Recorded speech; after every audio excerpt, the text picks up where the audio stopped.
So, good morning. I'm Steve Cox. Welcome to Brit Achim, Temple Brit Achim. It's Sunday, January 24th, 2021, and we're excited to have Dr. Daniel Slaim and Dr. Jonathan Edelman talking about navigating the COVID vaccine challenge. We have initially muted everyone, and I will ask you to remain muted unless you are speaking to or providing a question verbally. I will ask everyone if you would like to submit a new question at any time during the presentation, please put it into the chat. And also, please be aware that we are now recording this session. If you don't want to appear in the recording, you can turn off your video feed, move your mouse or cursor to the bottom left, and there's a control there for video. If you click on it, your video will be turned off and you can remain at least visually anonymous. So there will be no Jeffrey Toobins here today. Okay, so I'm going to just read the bios and then I will get out of your site. Dr. John Edelman, MD, is Vice President of Clinical Development at Seqirus, a global influenza vaccine company and part of the CSL Group, the largest biopharma company headquartered in Australia and the third largest in the world. At Seqirus, John is responsible for clinical research on a wide portfolio of influenza vaccines, including those specialized for the very young and very old, as well as the general population. In addition, John is responsible for Seqirus' pandemic influenza vaccines programs in cooperation with governments around the world. Prior to joining Seqirus, John was the therapeutic area head for CSL Behring, the sister company of Seqirus, where he directed clinical research into human plasma-derived products to treat many rare diseases. John has spent the past 27 years in the pharmaceutical industry, working first for Merck and Company, where he was for 17 years before moving to the CSL Group. Dr. Edelman received his bachelor degree in 1979 from Princeton and his medical degree from Mount Sinai School of Medicine in 1983. He completed internship and residency in internal medicine at Mount Sinai Medical Center and pulmonary and critical care fellowship at the Hospital of the University of Pennsylvania. Prior to joining the pharma industry, John was on the faculty of the Department of Medicine at the UPenn, where he was an assistant professor in pulmonary and critical care division and an adjunct professor at Wistar Institute. While at the University of Pennsylvania, he focused on molecular development biology of the lung, studying the role of cell matrix adhesion molecules. Dr. Edelman has authored more than 70 publications in leading medical journals, including New England Journal of Medicine and Lancet. Dr. Daniel A. Slaim is currently mainly focused on advising U.S. military and formerly was regional medical director for assistance in the Philadelphia Assistance Center of Phoenix Global Response Center. Dr. Slaim earned his degrees at the University of Michigan, Michigan State University, and University of Illinois for undergraduate medical school and family medicine residency, respectively. He practiced clinically in Chicago and Detroit. He spent 4 years in Thailand, developing family medicine training for medical students and residents. There he drafted and received a 200,000 euro grant from the ASEAN EU University Network Program to produce a long-distance medical education program for doctors in remote regions of Thailand and Laos. In 2004, he joined International SOS, where he served multiple roles, including that of corporate medical advisor for such events as the 2004 tsunami. He's now the regional medical director of the Americas, overseeing well over 1,000 daily cases in international operations, TRICARE Americas, and MEDAIR. He's played a leading role in the international SOS assistance in managing outbreak responses to Ebola, MERS, SARS, Zika, and COVID-19, as well as overseeing medical assistance delivery in Brazil for the Confederations Cup, the World Cup, and the Olympics, and for that of natural disasters, including hurricane and earthquake responses. So in a moment, I'm going to turn it over everything to our speakers. I just wanted to remind everybody that we are recording today's session. If you do not want your visage to be on the recording, please turn off your video feed, which you can find the control for at the bottom left corner. Doctors Slaim and Edelman will be taking questions at the end of the presentation. If you would like to submit an additional question during the presentation, please type it into the chat. Everyone was initially muted. If you came in after I muted everyone, please mute yourself unless you are talking or doing a question. And with that, I'll turn it over to our speakers. Thank you. Okay, thank you very much, Steve. It's a pleasure to be here today with the Temple Beth Achim community and guests. And it's a real pleasure to be co-presenting with Dr. Edelman again. As you may all know, we presented earlier, I believe in March, and it was a joy presenting with Dr. Edelman then. I felt like the process of preparing at that time taught me a lot, and I personally got a lot of the experience and thought, boy, Dr. Edelman would be a nice person to be a mentor for me. So I really appreciated that's really that experience. kind. Likewise, same for the prep here as well. Thanks, Danny. Yeah, well, that's true. So today, as you saw, the topic is COVID-19, specifically focusing in on vaccines. Now, when we open up for questions, we're happy to discuss anything about COVID or other topics that you're interested in. But since that is kind of the topic du jour right now, it makes sense to focus in on vaccines. So, and is often done with a lot of these kinds of presentations, there's a standard format that we go through. Talk a little bit about the origins, talk a little bit about the demographics and the statistics. Then we'll get into how the disease itself works. We're going to dive into, and Dr. Edelman's going to discuss the differences of some of the vaccines, and also then I'll jump into the plans here in Pennsylvania, and then we'll open it up to questions. Now, for the questions, we already have received a number of questions prior to the start of this during our preparation time, about 15 or so really good questions. And so we've included that and structured our discussion around that. But as Steve had said, you're all welcome to enter your questions at any point into the chat, and maybe we'll respond to it in real time, or if we don't, Steve's going to be monitoring the chat and we'll add it on at the end. And we'll also finally at the end, because we don't want to forget about this community that we are together here.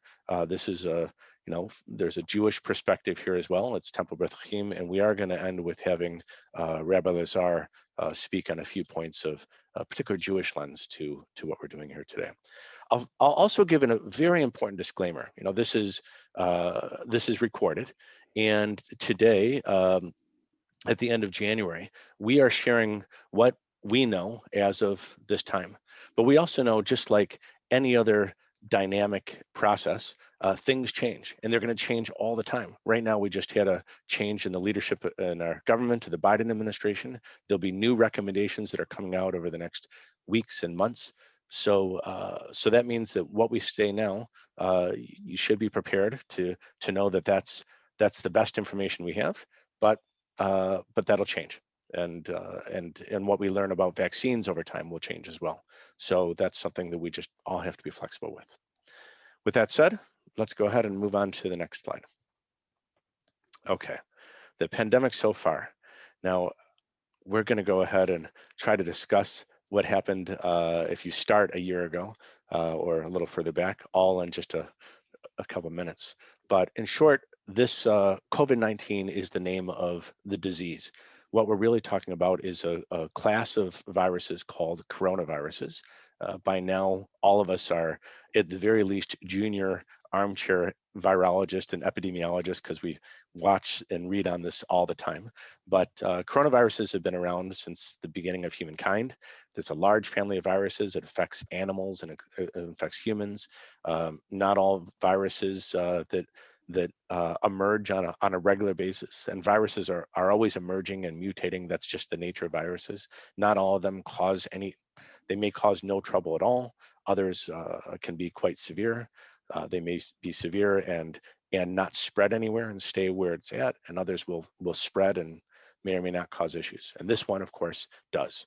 So some of the viruses that fall into this category include what we've talked about in previous years: SARS, which is severe acute respiratory syndrome; MERS, which is Middle East respiratory syndrome; and then the name of the disease, like I said, is COVID-19, which stands for Coronavirus Disease 2019, which is when it was first described. So let's move to the next slide. So we all know by now that it was first identified, publicized, and made its way to the press and global awareness in December of 2019. And again, it was identified first in Wuhan, China. Whether or not it started right there or somewhere else is hard to know. In terms of the nomenclature, you see this term SARS-CoV-2, which stands for Severe Acute Respiratory Syndrome, Coronavirus Disease 2. And that's because there was a Coronavirus Disease 1. They didn't call it 1 at the time, but now that there's a second one, they call this 2. We discussed that the outbreak already started in Wuhan and then spread around the world at that point. So I will also just want to point out that that viruses, again, they do emerge all the time. There'll be a new outbreak of some virus, and sometimes because of the intervention of public health officials, it stops. Many times, most of the time, it just stops on its own. The other viruses that we talked about before, MERS and SARS, and those sometimes will limit themselves, sometimes having to do with how it replicates and how many people each infected person infects themselves. Sometimes the disease on its own will just die out. Other times significant interventions have to happen. And this is one such case. Let's move on to the next slide. Okay, we'll just spend a few slides on some of the statistics, and by now, again, all of you see these kinds of statistics all the time. Before I talk about this slide, when I look to my left, I'm looking at another screen. I'll just catch everybody up with what we're seeing right now from the Johns Hopkins site, and that is, as of this moment, the Johns Hopkins site is reporting that there are 98.8 million cases globally. So we know, and we get excited about milestone numbers. That means that coming soon, we're going to hit 100 million cases, and everybody will get to reflect on that new number. Likewise, there's been 2.1 million reported deaths. In the United States itself, looking at this slide, which this comes from the New York Times, and we're all familiar with these kinds of curves. We see that there's an initial spike around April, and then another one at the end of July, August, and then this recent one that we have here. That in the United States to date, the number of cases that are reported as of this morning, this comes from today, is over 25 million total cases. On January 23rd, there was 167.8 thousand cases that were identified on that day. So that's a lot. At one point, we were very, very concerned about 30,000 cases in a day, and we're up at 167,000. Now, you can see up here, perhaps there's a minus 31% with a downward trending arrow. What we see in this presentation, the dark red line, is the 2-week average. And it's important to, it's better to talk about 2-week averages, because on any given day, due to a reporting error, maybe they didn't report all the cases on a weekend, and then a Monday has higher numbers and the weekend look lower. So the dark red line is the 2-week average. And we can see this very reassuring sign that as a country, we're down 31% in the last 2 weeks. So that is something that, you know, in these conversations, we all go through these human emotions of feeling discouraged or feeling encouraged. And we may think that we can act on those feelings. We'll talk about that. But right now, it looks like at this exact moment, we're trending in a right and reassuring direction. I'd like to point out, just by looking at the curves here, and I'll use an analogy with hills. If you are a biker or a walker or a hiker, and you're used to going up hills, and if you're not familiar with the area, if it's a new hill that you're going up, when you're going up a hill, the nature of hills are such that what you see on the horizon as the top of the hill may in fact be the true top, but it also could be a false top. And once you get to that point, it could be higher than what it is. And I think that that's some of what we have here. You know, everybody, again, can fall into a trap of feeling so excited about this 31% decrease in the last 2 weeks, which is truly significant. And at the same time, think that we're now safe. And I want to point out that this is not meant to, I don't want to falsely reassure people or falsely scare people. I'm just pointing out that we are far, far higher in the number of new cases per day than we were. And I'm just going to ask everybody to mute if you're not speaking. But we're far, far higher than the peaks that we all closed down the state of Pennsylvania in April, and again, had this massive peak in August. You know, those peaks look very small compared to where we are now. And we've seen this happen before. When the numbers go down, they can just go right back up. So this means that we don't need to panic, but we do need to be on our toes. And if you happen to have been one of those 167,000 reported people that were diagnosed on January 23rd, or if someone you knew happened to be one of the 3,320 people that died on January 23rd, this is a very, very real disease. So we are not out of the woods yet, and we won't be for some time. Let's move to the next slide. Again, I just want to showcase, you know, that with that analogy that I talked about, with if you're a hiker, biker, or a runner or walker, and you're walking up hills, going up hills in an area that you're not familiar with, you don't know if the hill that you are climbing up right now is the end, and it's all downhill from there until you get to the top. And even then, in this analogy, you don't always know that. But the numbers keep climbing. Now, I don't have a slide on hospitalizations, but hospitalizations are considered a leading indicator of what we'd see a couple weeks later by the new reported deaths per day. So this is significant. And a lot of these spikes can be attributed to a known and predictable event, Thanksgiving or holiday travel or a large gathering. Let's go to the next slide. So this is the, again, from New York Times, this is the Pennsylvania cases as of January 24th. And boy, this is reassuring. If you look all the way on the right-hand side, that the 2-week average goes down as of January 23rd, goes down 33% over the past 2 weeks, which is what we all want to see. But if you compare that to our previous peaks in April and in the middle of July, you know, today's numbers just dwarf those. So let's not get too excited yet with the discussion of vaccines and how successful that we know that they are going to be, and they've been already, to start loosening up our restrictions. We are not there yet. We're not even close. Whether or not you've been vaccinated, we're not close yet. There's work to be done. The work is at a societal level, and it's at every individual level. Let's move on to the next slide.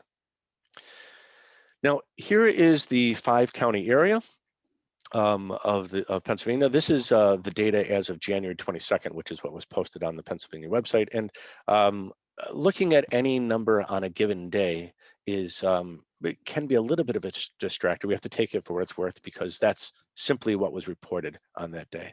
But if we look here in Montgomery County, we had 299 cases reported on January 22nd, and Bucks 268, Philadelphia 341, Delaware 277, and Chester County 161. Now, each one of those cases, depending on the behaviors of those individuals, may have given it to 0 people and spread it on to 0 new people, or they could have spread it on as a super spreader event to dozens of people, depending on what they did and some of the nature of their behaviors and the virus itself. So we know that what we see on any given day will have a downstream effect. And if we do the right behaviors, what I would hope is if anybody ever gets COVID, if I got COVID, I would hope that that line of the virus stops with me, that I don't give it to anybody else, not my family members, my friends, my colleagues, my synagogue, that we are being distant enough from each other that we don't spread it. And unfortunately, with this disease, as you all know, we can be positive, COVID positive, or be infected with the virus and infectious without having any symptoms. That means we all have to behave as if we have the virus, and everybody else around us has the virus as well. So we have to be strategic about this. Next slide, please. And with this, I'll hand it over to Dr. Edelman, and we'll go from there. Great. Thanks, Danny. So it falls to me to talk a little bit about what exactly we're trying to vaccinate against. So I'll start with COVID-19 disease, and then we'll delve into the vaccines, which I know is what most people are interested to hear about at this point. And I thought these 3 questions are kind of the right ones to try and answer. How did you get COVID-19? What is the disease like? And then what are we doing? What can we do to prevent it? So let me go through that with you. This slide talks about the way this virus goes from person to person, right? And essentially what it says is that it's airborne. There are different kinds of ways in which the virus can exit an infected person and enter the air.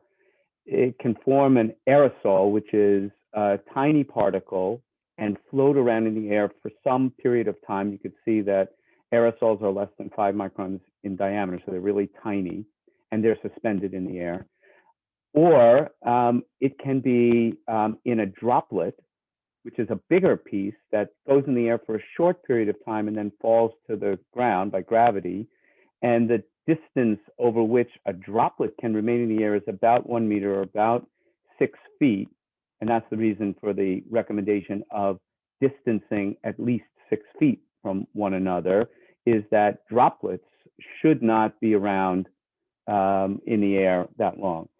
But this virus is very wily, and it wasn't immediately clear in the beginning of this pandemic that there was aerosol transmission, which is something that can go for much longer distances. There's also the possibility of contacting the virus by touching it and then putting your hand to your mouth or your eyes. But the primary way of this virus getting from one person to the next is a respiratory one. That's the place that it enters the body, either through the nose and mouth, or the eyes even count. And as Danny was saying, about half of the transmissions from one person to the next occur from people who are not yet showing symptoms, either because it's too early in the disease. They're infected, infectious, meaning they can give it to somebody else, but they themselves don't feel that, or that they're infected and infectious, but will never get symptoms. And there's a substantial portion of people who are infected with COVID-19, with this virus, and actually never come down with the disease. So when you do get it, if you are going to get symptoms, what are they? And this is a diagram of the person showing all the different parts of the body that can be affected. And if you look at this, something that gives you a headache or congestion, cough, sore throat, or gives you kind of general malaise and fevers and chills and stuff like that, and shortness of breath, you would call some kind of a cold. common cold maybe. You might not take it too seriously. And if it wasn't for the fact that we're in COVID times, you might not even think twice about it unless and if this progresses. But also, this virus can cause disease that is limited in its symptomatology to only one of these things. So it could be just a terrible headache and feeling lousy. It can even be a GI distress with nausea or diarrhea.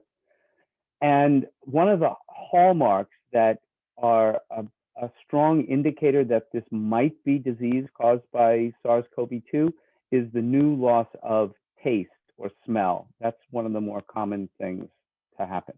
But because the symptoms are so general initially, it's important to think COVID, even if you're not sure. And I'm sure everybody's had the experience, you wake up a little bit of a sore throat in the morning and you wonder, geez, did I get it somehow? I don't know how I was exposed, but maybe this is it. And then it goes away and you don't think anything of it. And this is exactly the reason that Danny said, we all have to behave as though we might have it and the people around us might have it, because you just don't know. But one thing I will say is that if you've been in contact with somebody who has been documented to have it, and then you have symptoms, the likelihood of this being coronavirus-related disease goes up much higher. So let's talk about the disease itself, right? There are basically two stages to the infection. The first is what your body does in response to the virus itself, which is shown on this slide as the viral response phase. And that's the piece that's associated either in some cases with no symptoms at all, but generally in the vast majority, about 85% of cases, mild symptoms.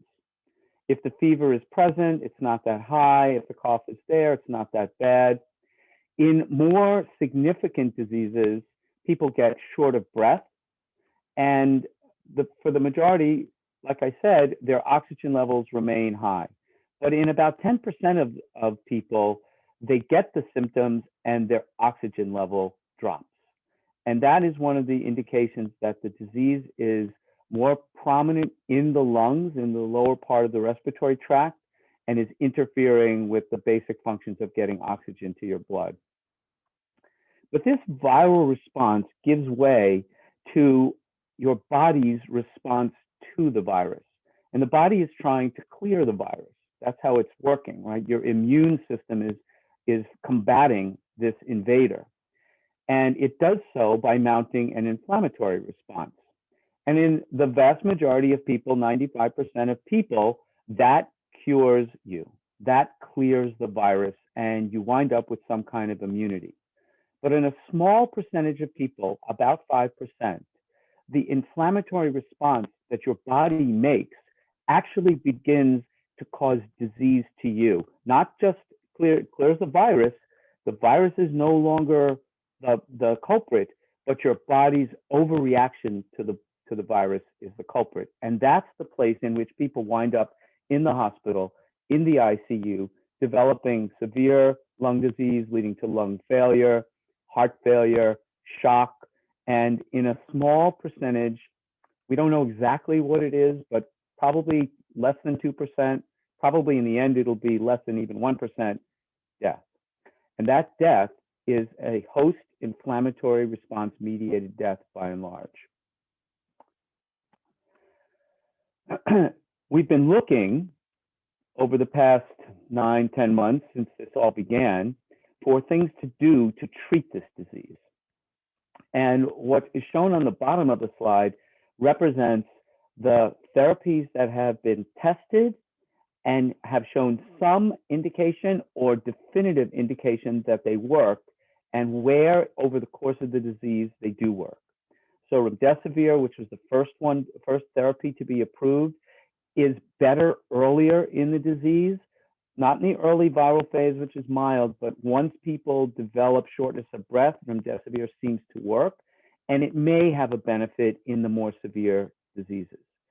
Dexamethasone, which is an old-fashioned steroid, and oxygen therapy, and also some other mechanical things like keeping people prone, face down, seem to help. And there are other therapies that are under investigation that I haven't listed here that all seem to have some effect, but the evidence is not complete yet, and I didn't feel comfortable putting them on the slide yet. Things like the antibody cocktail that President Trump got, for example, is under study earlier in the disease, in the kind of normal oxygen or even beginning low oxygen levels, and things like that. The longer we go, the more data will appear on therapies, and the better our ability to treat and prevent the severe parts of this disease will be. And one of the more heartening things about this disease is that in a place like New York City, which was one of the early centers of this disease, the death rate has come way down as the medical community has learned how to deal with this disease.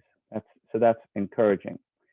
But the number of cases and the opportunity for people to be severely affected is so great that even with better treatments, there's still a very great risk to our society, and we need to remember that. So let's talk about what to do. How do we approach this? How do we prevent a coronavirus illness? And how do we get it, and how do we prevent it? So this is a very simple depiction of the way viral transmission proceeds. So an infected person is the only way that a person can get coronavirus, short of the very beginnings of this pandemic, in which a person got this virus from an animal host. From here on in, it's person to person. So a susceptible person, which in this little picture is orange, comes in contact with another susceptible person and passes the virus to them, and so on. And you can see in this picture, one person comes in contact with and gives it to 4 other people, and the virus spreads exponentially very, very, very quickly. All right.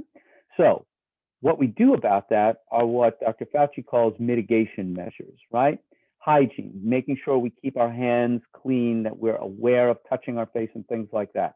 Keeping distance so that we are not more than 6 feet in proximity to somebody, so that any droplets that they might put into the air don't get breathed in by us. And masks. Masks are one of the most effective things that we've shown to prevent the aerosolization and droplet formation from happening. There are some masks that are more effective and some masks that are less effective. Generally speaking, what makes a mask effective is a complex network of fibers in the mask, meaning that some fibers go this way, some fibers go this way, and electrostatic charges on the fibers themselves.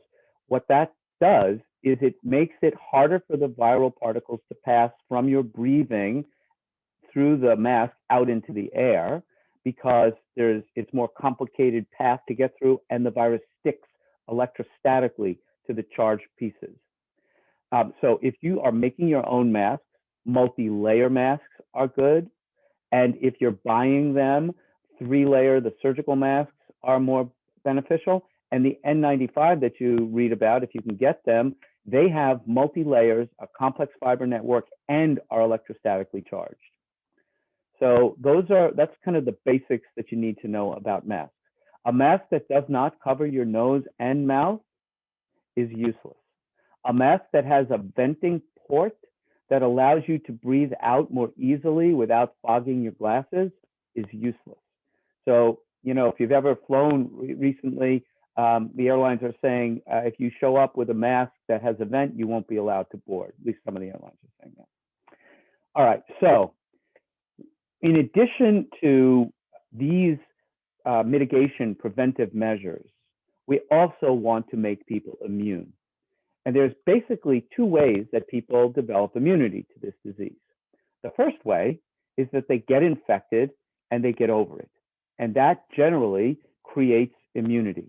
But the other way, which is what we're here to talk about, is to vaccinate, to give people a vaccine that causes them to generate an immune response that will be, in the end, protective in case they are subsequently exposed to the virus. So what happens when enough people become immune? Well, you develop what is known as herd immunity. And the idea behind it is what Danny said before. if the only way the virus goes is from person to person, and the only way that a person can become infected is that they are susceptible, that is, they're not immune, the more people we make immune, the less chance there is for the virus to be passed along. And if the virus has no new host, it dies. And you can make it your personal mission if you happen to get COVID-19, if you happen to get the virus, to make sure that it ends with you, that your body beats it back, destroys it, eliminates it, and you are not responsible for passing it along. But the challenge with that, of course, as I said, is that you may not realize that you're infected at a time when you're capable of infecting somebody else. And that's the reason why you have to be vigilant when you go out in public, when you're around others, that you take the necessary precautions that are listed on this slide. Now, I mentioned the two ways of achieving immunity, right? One is natural infection. And there were countries, one in particular, Sweden, around the world, that suggested that the way to get this virus under control, to reach herd immunity, would be to let the virus take its natural course. And so this is a graphic that shows you 4 countries in Scandinavia: Denmark, Sweden, Norway, and Finland. And Sweden is the darker green line. And the graph on the left is showing you the level of restrictiveness that the country imposed. And you can see that Sweden had the lowest level of restrictiveness of the other, compared to the other 3 Scandinavian countries in the beginning part of this. This is from March through June. And what happened, right? Did it work? This is what happened in terms of daily deaths over that same period for Sweden and the other countries. So while it is possible to achieve herd immunity with natural infection, it comes at a great public health cost. And this is the pattern of Sweden over the rest of time between then and today, compared to the other Scandinavian countries. I would call this a disastrous experiment. And there was, for a time in the US, advocates for natural infection as the way to achieve herd immunity. That is a bad strategy. The better strategy is the one we're going to spend a significant amount of time talking about here today, which is vaccination. So what is the goal of vaccination? Well, ideally, it's to protect against infection, so that if you're vaccinated and the virus comes to you, you do not get infected. You are not capable of transmitting it to anybody else because you yourself never got infected. So how does that work? Well, all of the vaccines that are under development today are targeting the protein on the surface of the coronavirus called the spike protein, because that is the part of the virus that it uses to gain entry into your cells in your body. And if we make an immune response that is capable of blocking that spike protein, the idea is that the virus will not be able to infect you because it will not be able to invade your cells. So in some fashion, we have to administer this spike protein, which by itself is not capable of causing disease, to your body, show it to the immune system so the immune system can recognize it and mount a response. And that response comes in the form of antibodies, which circulate in your bloodstream, and killer T cells. I love the name, killer T cells, CD8 cells. These are cells that are programmed to recognize this protein, and any cell of your body that happens to be expressing it, and grab that cell and destroy it so it cannot allow the virus to spread. And these are the 2 arms of the immune system, and the ideal vaccines will generate responses in both arms: the arm of the immune system that makes antibodies, and the arm of the immune system that makes cellular protectors. Not every vaccine does that, but the good news is the 2 vaccines that are approved for use in the US and are available today do this, both arms of the immune system. So how do these vaccines work? Well, there are, generally speaking, two different types of vaccines, and I like to call them hardware vaccines and software vaccines. So what do I mean by that? Hardware vaccines are the more traditional ones.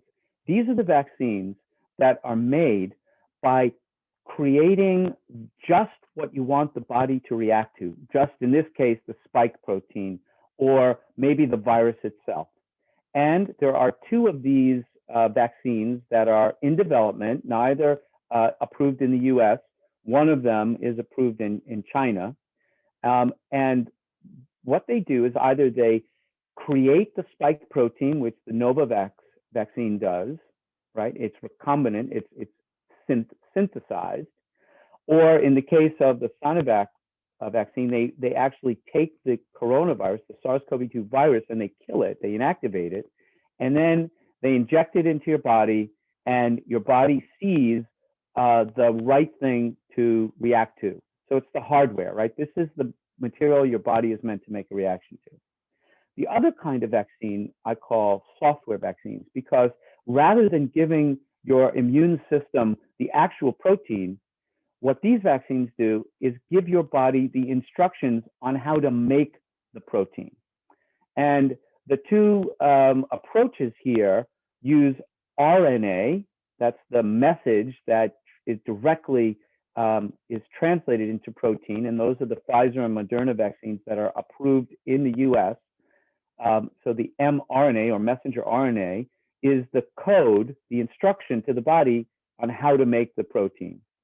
And the other approach, which is the AstraZeneca and J&J approach, is to put the DNA, the genetic information for that spike protein, into a virus that has been inactivated. It's incapable of replicating, of reproducing itself, but is capable of infecting your cell, meaning getting inside and delivering the genetic information, and then your body makes the protein again, right? So what happens is that these things get injected, but instead of the protein being present, either the RNA or the DNA is present in your cells, and your cells then go on to make the spike protein.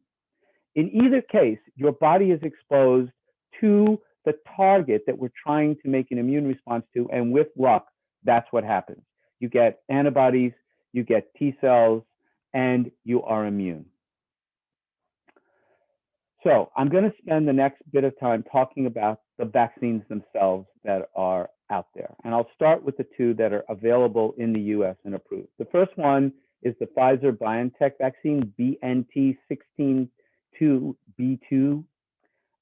And this vaccine was approved in December by the US for emergency use authorization,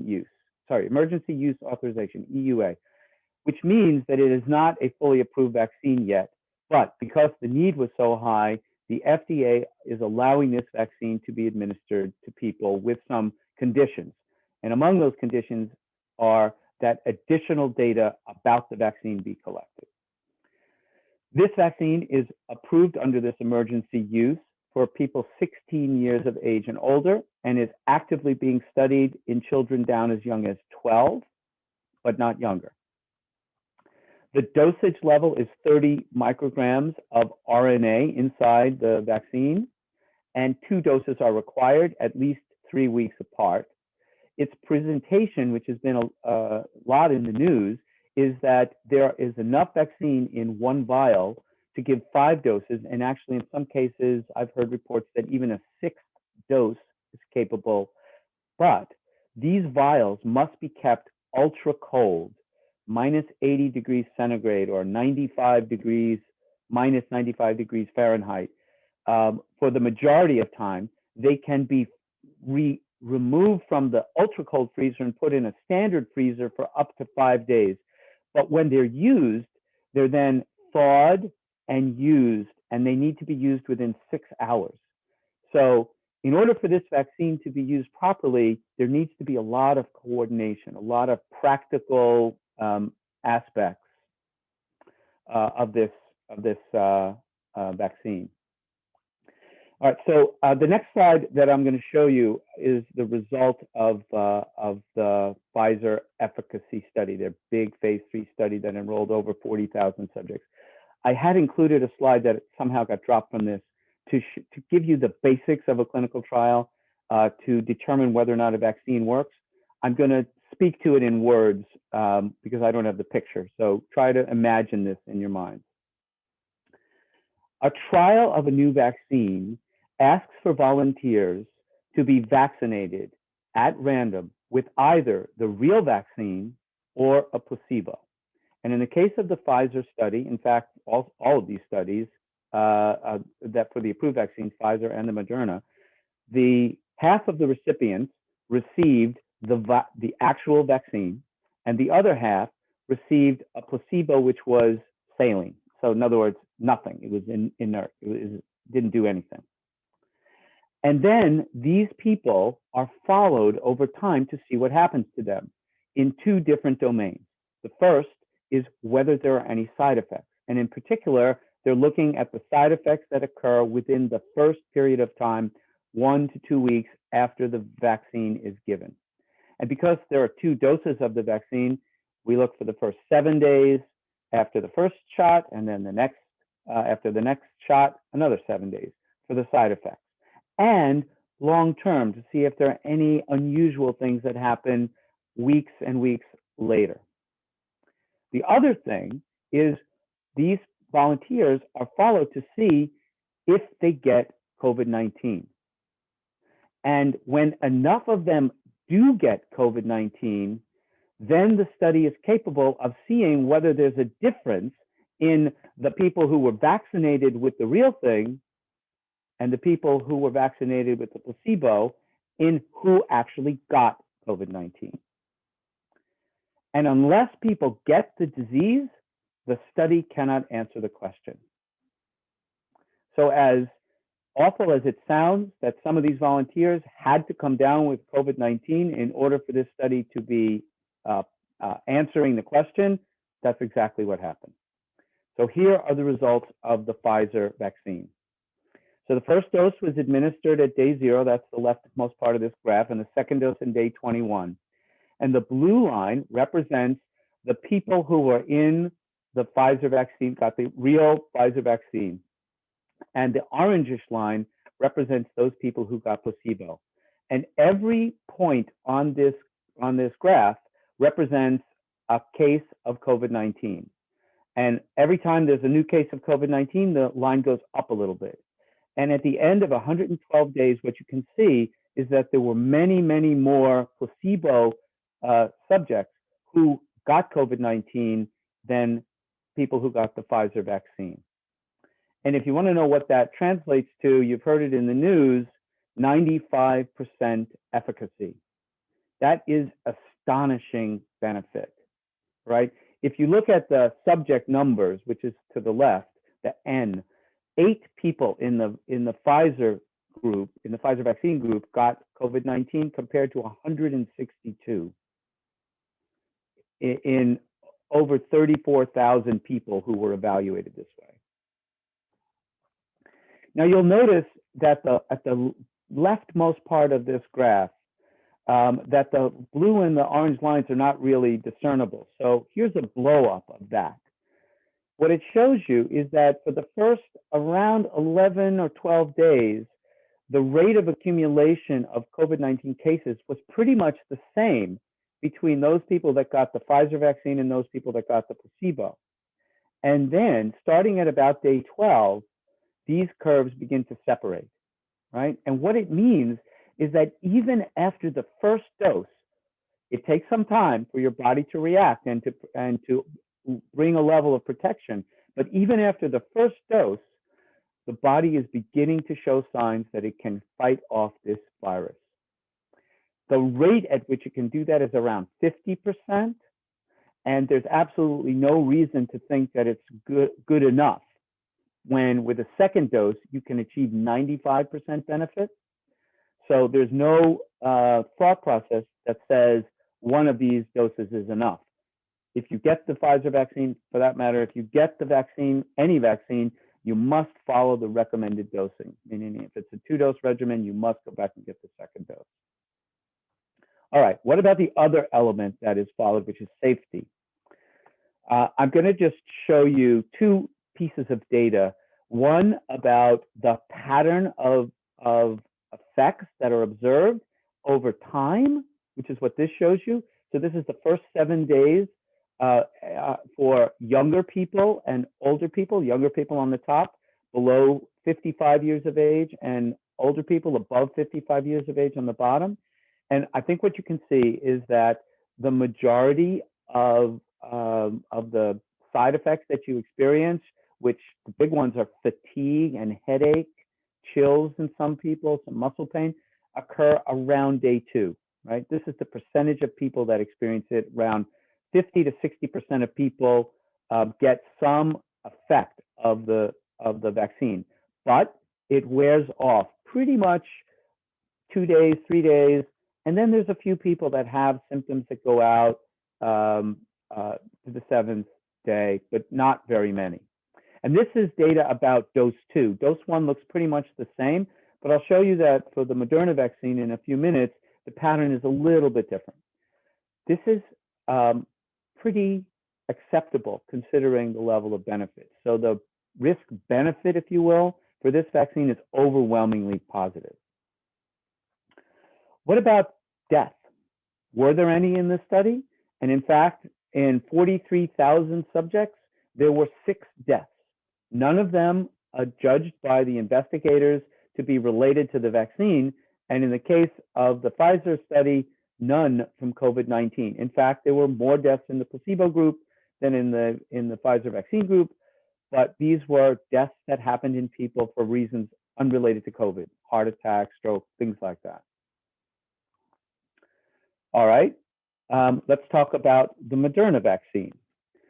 This one is also an mRNA vaccine. It has a slight difference in the way that it is stored and shipped. This one does not require that deep freeze. It can be shipped and stored for long periods at -20 degrees centigrade, which is standard freezer. It can be kept in the refrigerator for up to 30 days, and then for 12 hours at room temperature instead of the 6 hours for the Pfizer vaccine. So generally speaking, this vaccine is easier to handle logistically. It comes in a 10-dose vial.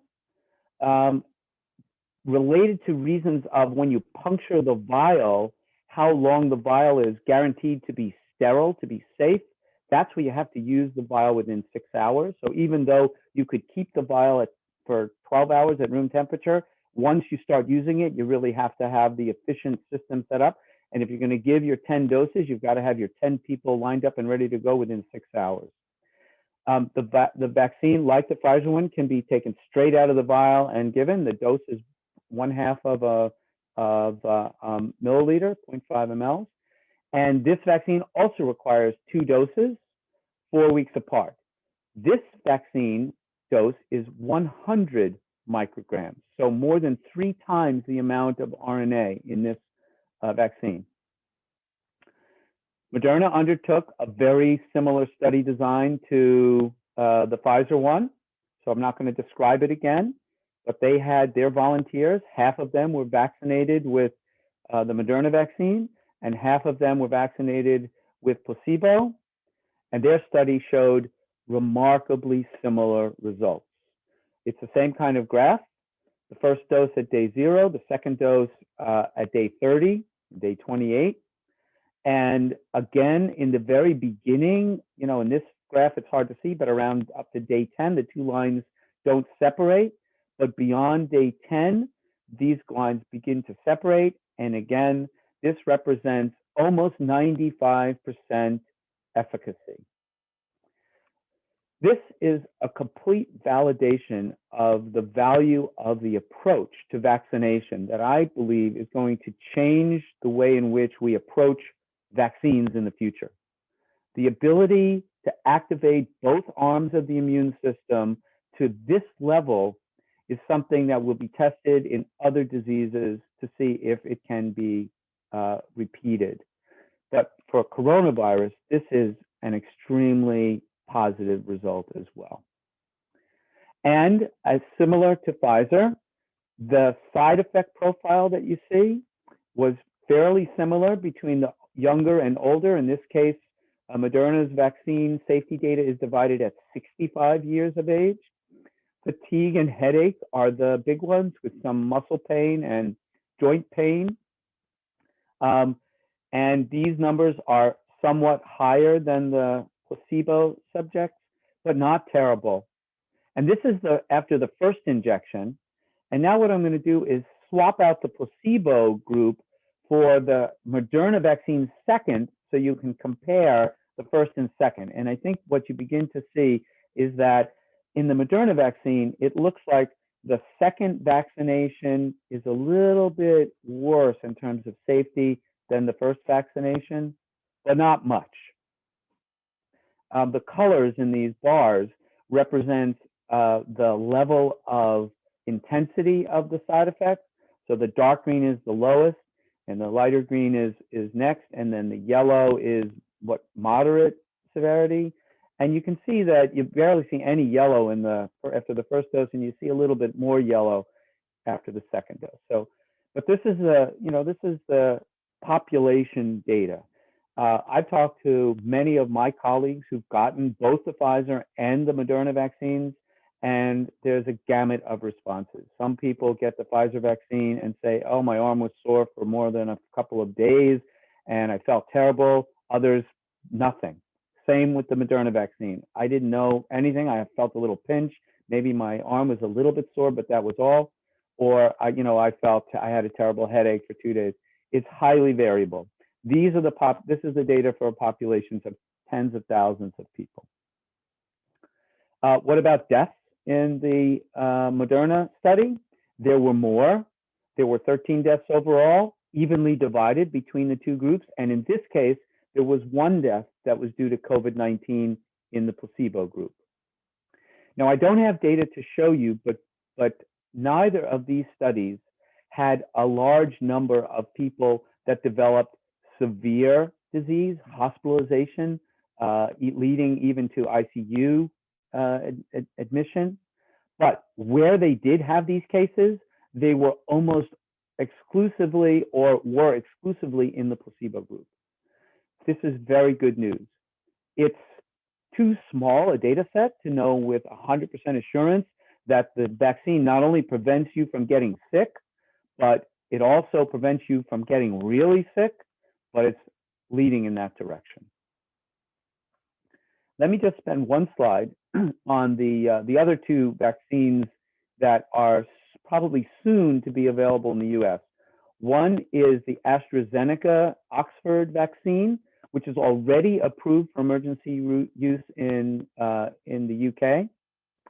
And the other is the J&J vaccine, which is not approved anywhere yet. As I told you before, both of these are viral vector vaccines. They put the instructions on how to make the spike protein into an adenovirus, which is not capable of reproducing, but is capable of infecting your cells, of putting the genetic code for the spike protein into your cells so your cells can make it. And the AstraZeneca vaccine data have been published, and it was two different studies with two different dosing strategies that had two different results, as I've listed here. So the study that was done in the UK gave a half dose first, followed by a full dose of the virus, the adenovirus vaccine. And this resulted in 90% efficacy. The study that was done in Brazil and South Africa gave the full dose for both the first and second, and this resulted in 62% efficacy, a pretty big difference. But the good news is that vaccines with efficacy above 50% are likely to be highly beneficial here. So the AstraZeneca vaccine is already, like I said, available in the UK, and I'm not clear, I couldn't find any data on what the status will be in the US. I do know that AstraZeneca is undertaking an additional study with that repeating the half dose and full dose to see whether or not that dosing strategy is responsible, or this represents just the vagaries of the clinical trials. The J&J vaccine, which is still under development, is the only vaccine that is proposed as a single dose vaccine. They have enrolled a large, I think more than 40,000 subject phase 3 study that finished its enrollment in December, and they expect to have results at the end of this month and to request emergency use authorization in February. And I heard Dr. Fauci on the news the other day saying he thought there would be very quick action. So I think that this vaccine could enter into our armamentarium probably either in February or certainly in March, assuming that the results are as positive as are hoped. But they did initiate a second study in which they're doing 2 doses, similarly separated one from the other, but this time by 2 months, to see if maybe they could get an even better response. And that trial began in December and will take longer before it is completed and we know the answer. So these trials have gone a long way to telling us that vaccination is a viable, useful, and important strategy in achieving what we want, which is the level of immunity in our population that will allow us to return to some level of normalcy. But there are many unanswered questions. I told you a little bit before that the goal of vaccination is to prevent infection. But these studies have demonstrated so far only that the vaccine can prevent illness. What we don't know yet is whether people who are vaccinated can still be infected even if they don't get sick. And if they're infected, can they transmit the virus to somebody else? It's not yet known. And it will be something that is studied, and we will have an answer. But until we do, we must assume that the answer is no, that the vaccines have not been shown to prevent infection and the ability to transmit. And despite being vaccinated, we need to take the necessary precautions to protect those people who are not yet immune. It's a little different for people who are already immune, either because they had the virus and got over it, or because they've been vaccinated and enough time after vaccination has happened so that they are likely to be immune. But even then, it's only 95%. So there's a 5% chance that they could be not protected. But still, if you don't know, even if you've been vaccinated, you need to behave as though you could possibly get the virus and give it to somebody else. Another thing we don't know is how long immunity will last. That's another thing that's being studied.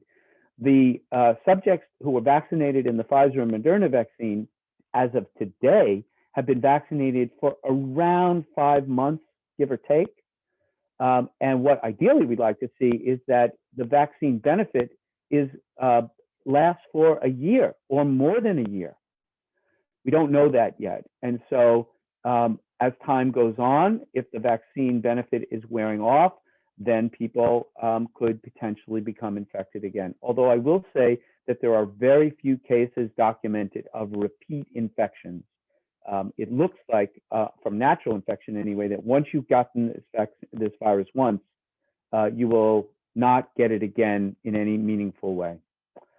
Long-term safety. So we've looked at whether or not there were side effects in the 7 days and then over the course of the study, which in the case of Pfizer and Moderna is 3 or 4 months of follow-up. And the answer is there are no untoward, unusual side effects. But even with 40,000 people, that's not enough of experience to know whether or not there are other things to worry about. You need to vaccinate millions of people and follow them to see what's happening. And that is going to happen over time. As I said, the Pfizer vaccine is being studied down to 12 years of age, but younger than that, there are no data. And pregnant women who happen to usually be more vulnerable to these kinds of viruses, there are no data. The other thing is largely in the news, is a lot in the news lately, which has to do with the nature of the virus itself. the SARS-CoV-2 virus is an RNA-based virus. The genetic code inside the virus is RNA, which is the message. And RNA viruses are notorious for mutating, for changing. And there are mutations that have been identified already of this SARS-CoV-2 virus, which have changed some of its behavior.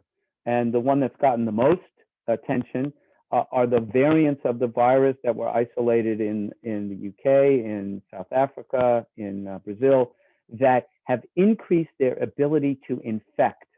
So they're more easily transmitted. They don't seem to cause worse disease. And the early data that I've seen suggests that the vaccines that were made against the original SARS-CoV-2 spike protein are protective even against these variants, which is really good news. But it's unknown whether the virus, once it encounters all these people who are immune, will begin to change in ways to evade that immunity. That is exactly what happens with influenza.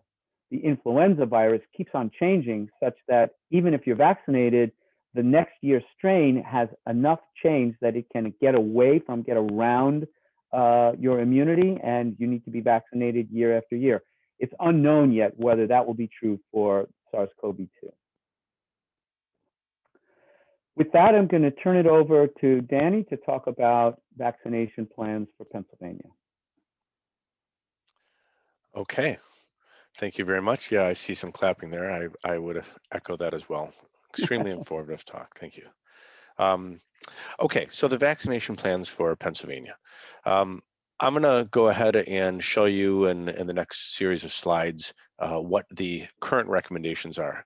Just as I stated right in the very beginning, these are changing regularly, and we should expect more changes to come. Again, we have not yet had the plan produced yet and approved that the Biden administration is putting out, and we know that whatever the plans have been so far, it's the CDC has already been instructed to review all of their recommendations and make changes, and some changes have crept in the last few days. It's been a lot of busy news, and so not everybody would have seen it, but there's recommendations changing all the time. So this is what we have right now, and I'm certain that this will change. Let's go ahead and move to the next slide. Okay, the first this first slide, I'm going to actually go ahead and put in the chat, and you don't need to worry about saving this because we can send this out. But I'm just sending a message to everybody right now where that link is right here, and I just put it in that you guys can see. But again, we'll send this out with the recording as well. What this is the Pennsylvania COVID website. And you can zoom down to the county that you're in, let's say Montgomery County, and then click on one of these circles, the green or the red circle, and you can zoom in further, and it will show you the website and how to get a hold of the vaccination center, the provider where you can get your vaccine. So I would encourage you to do that. And it is okay. There's right now, as of this moment, it is okay to contact multiple centers. It is not okay to sign up for multiple places to get vaccines, and therefore, if you agree to one place, that's the place that you should be going to. And it's really important to when it's your turn to get your vaccine, if somehow you can't make it, to call ahead and give them notice. As Dr. Edelman discussed, these vaccines, particularly the Pfizer vaccine, but for both of them, they do require a lot of planning. And if they are opened up and ready to use and not used, not put into people's arms, then they get wasted. And there's many, many stories by now of vaccines that have been wasted and thrown in the garbage, and that is just a tragedy when that's the case. So we don't need that to happen. I'll also talk briefly before we get into the current designations that are out there about the prioritization of who gets vaccines and in what order. I think we need to get away from the idea, although it makes sense to me, the idea of either vaccine guilt, where you might think you're not worthy to get a vaccine. There are people more important than you that should get it before you. That is simply not the case. I am very aware of what's happening in the United States and specifically in Pennsylvania with these locations that are distributing the vaccines. They are, scheduling is very difficult. It's been made more complicated by the fact that all the states may have been told at one point the vaccine shipments were coming and how much, and then that changed later on, and then it wasn't coming, and then last minute it was. It's very hard to schedule, and we want to avoid this story of throwing away vaccines. And also, you are important, and every single person that gets vaccinated is helped by the vaccine, and their bubble, their family unit, and their community is helped as well. So it's not just about you, that you're not worthy, and therefore you shouldn't do it. That's false. You are, but you should go get this taken care of, and it's a service to your community when you do. And as it's turned out, for the most part, when you get vaccinated, this idea of saying, at least this is true right now, that by getting vaccinated, you would be displacing somebody else, a frontline worker or someone who's immunocompromised, by you jumping the line. I understand where that story comes from, but that's not been what's happening. So if you can get in there and get on the list, please go do it. You're doing your part to help yourself, but also the community. So let's and by the way, I'll just mention too about this site that I just put in the chat. As you can see, it'll have the location. It's got a contact and an email. They don't always have it, so sometimes a little bit of creativity is needed to reach out. You can look it up on the internet, find the phone number, call it, speak to the front desk, and they'll go ahead and direct you to the right individual. Let's go to the next slide. Okay, so the different the way this has been described is by phases. Phase 1A, and you see there'll be subsequent slides that say 1B, 1C, 2, etc. And right now we are doing the phase 1A. That includes this list that you can see here: frontline workers, healthcare workers, people over the age of 65, people with some high-risk conditions, which are shown here, that puts them at a I think in terms of risk, we're really talking about, you could divide it up into two categories: people that are at higher risk of getting COVID because of what they do in their life, their behaviors. So if they interact with the public on a regular basis in a healthcare setting, then they would be at higher risk of getting it. And then there's the risks of people who, if they got it, would be at a higher risk for a worse outcome. And those are people essentially whose immune system may not be as strong as other people. And that's what we're talking about here. So that's phase 1A. That's people who are getting it now. Let's go to the next phase. Phase 1B is this group of people that's listed here. And I will tell you, for both phase 1B and the next slide that's coming up, there are places where these people are already getting it, appropriately so. And there's places where the local providers that are distributing and administering these vaccines are keeping up a list already, and it's already happening as it should, where if it turns out at the end of a day where there's vaccines that no shows at their site where they're administering it, they are calling people up last minute and saying, can you come in and get your vaccine right now, because we have to administer 10 more. So that is happening already. If you have been contacted by your local municipality and told that there's already a wait list for 1B and 1C, get on the wait list. So make it easy for them to get you vaccinated, for yourself and for your family. But this is the group that is considered here. Clergy and other essential support for houses of worship. So Rabbi Lazar, I think that includes you. Let's go to phase 1C, the next one. And this is the essential workers in multiple sectors: transportation, logistics, water, wastewater, food service. I will say that I would feel for the people that had to make these choices. It's very logical to me, but each one of when we talk about who are essential workers and who are not, everybody's important. Everybody's important. And if you look from the reverse end, anybody who who later becomes COVID positive, whether they have any symptoms or whether they have the worst outcomes, these are people that we wished would have gotten vaccinated. And so everybody's essential, but some decisions had to be made, and this is how it goes. Let's move to the next one, phase 2. And finally, we'll get to a point where it says all individuals that were not previously covered, who are 16 or older, would be vaccinated. And 16 or older has to do with what's been approved so far. So those are the phases. I do want to say that you know, if you have an opportunity to get vaccinated, you should. If one of your someone in your circle, in your community, in your family has an option, I would discourage you from having the approach that says, I'm not worthy, let's let the other people have it first. That makes sense in a story that someone could tell, but it's not practically what's happening. When you have the ability to get it.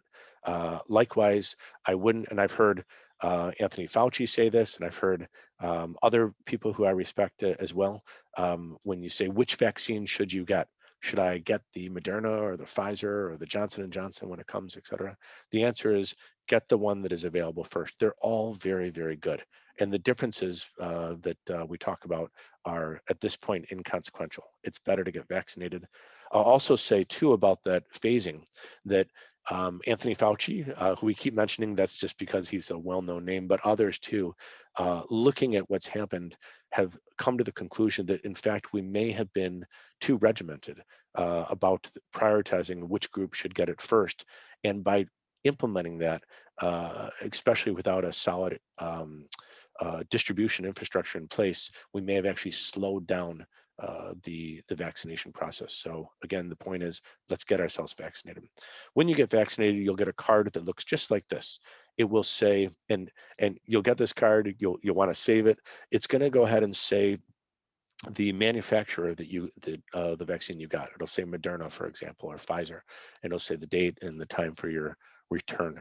Now, there's a lot of chatter going around. The CDC quietly just indicated, and it's nuanced, and I know this question will come up, just indicated in the last couple of days, if you got one vaccine, let's say Pfizer, can you get Moderna as your second one? Right now, all the studies and the science is there that you should get the same vaccine that you got the first time. If you got Pfizer, you should get Pfizer the next time. But the CDC has quietly said, if there is a hiccup, if there is a problem, if there is no other choice, and it turns out this other one is available, then it is okay to get the other one. It's by far not the first choice based on the science that we know now, and we're operating on a science-based decision tree. They're also talking about the timing and the intervals between vaccines, and this just came out yesterday, that if you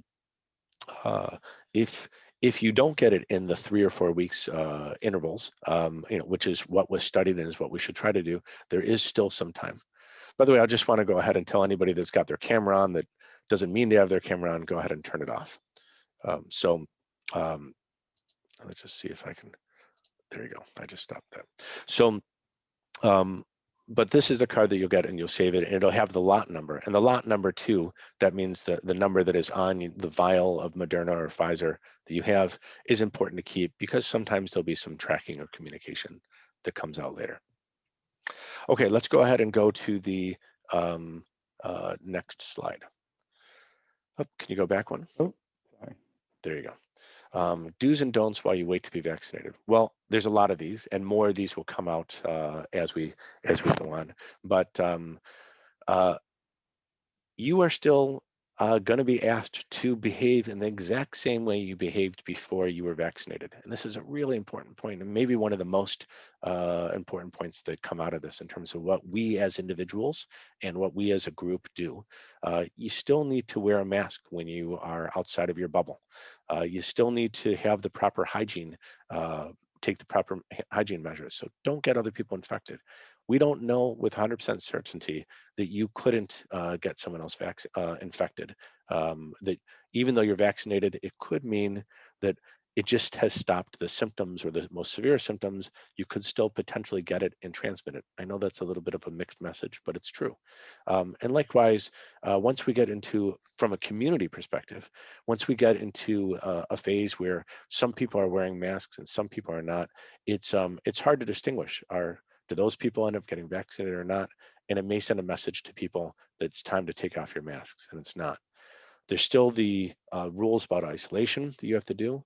And there's still the same bubble rules, but we've learned a lot about these bubbles. And if you are isolated if you are in such a situation where you're not exposing yourself in your bubble and another bubble is not exposing themselves to other people, then we could get into a discussion about, can you expand your bubble?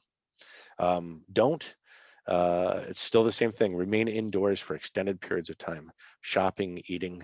I'll tell you, Wegmans, which is close to our TBA, but most grocery stores too, they have a very simple, user-friendly online curbside pickup.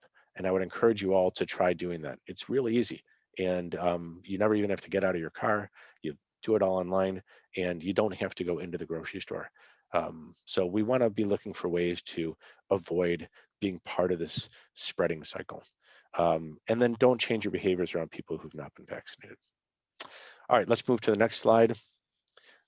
This is time for questions. We've got about 15 questions that we posted, and then there's a bunch of other great questions that have shown up in the chat.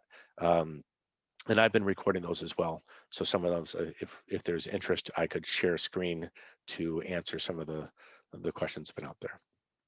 But let's go to the first batch. So this first batch is from me. Again, this is based on what was sent ahead of time. The next slide will be for Dr. Edelman.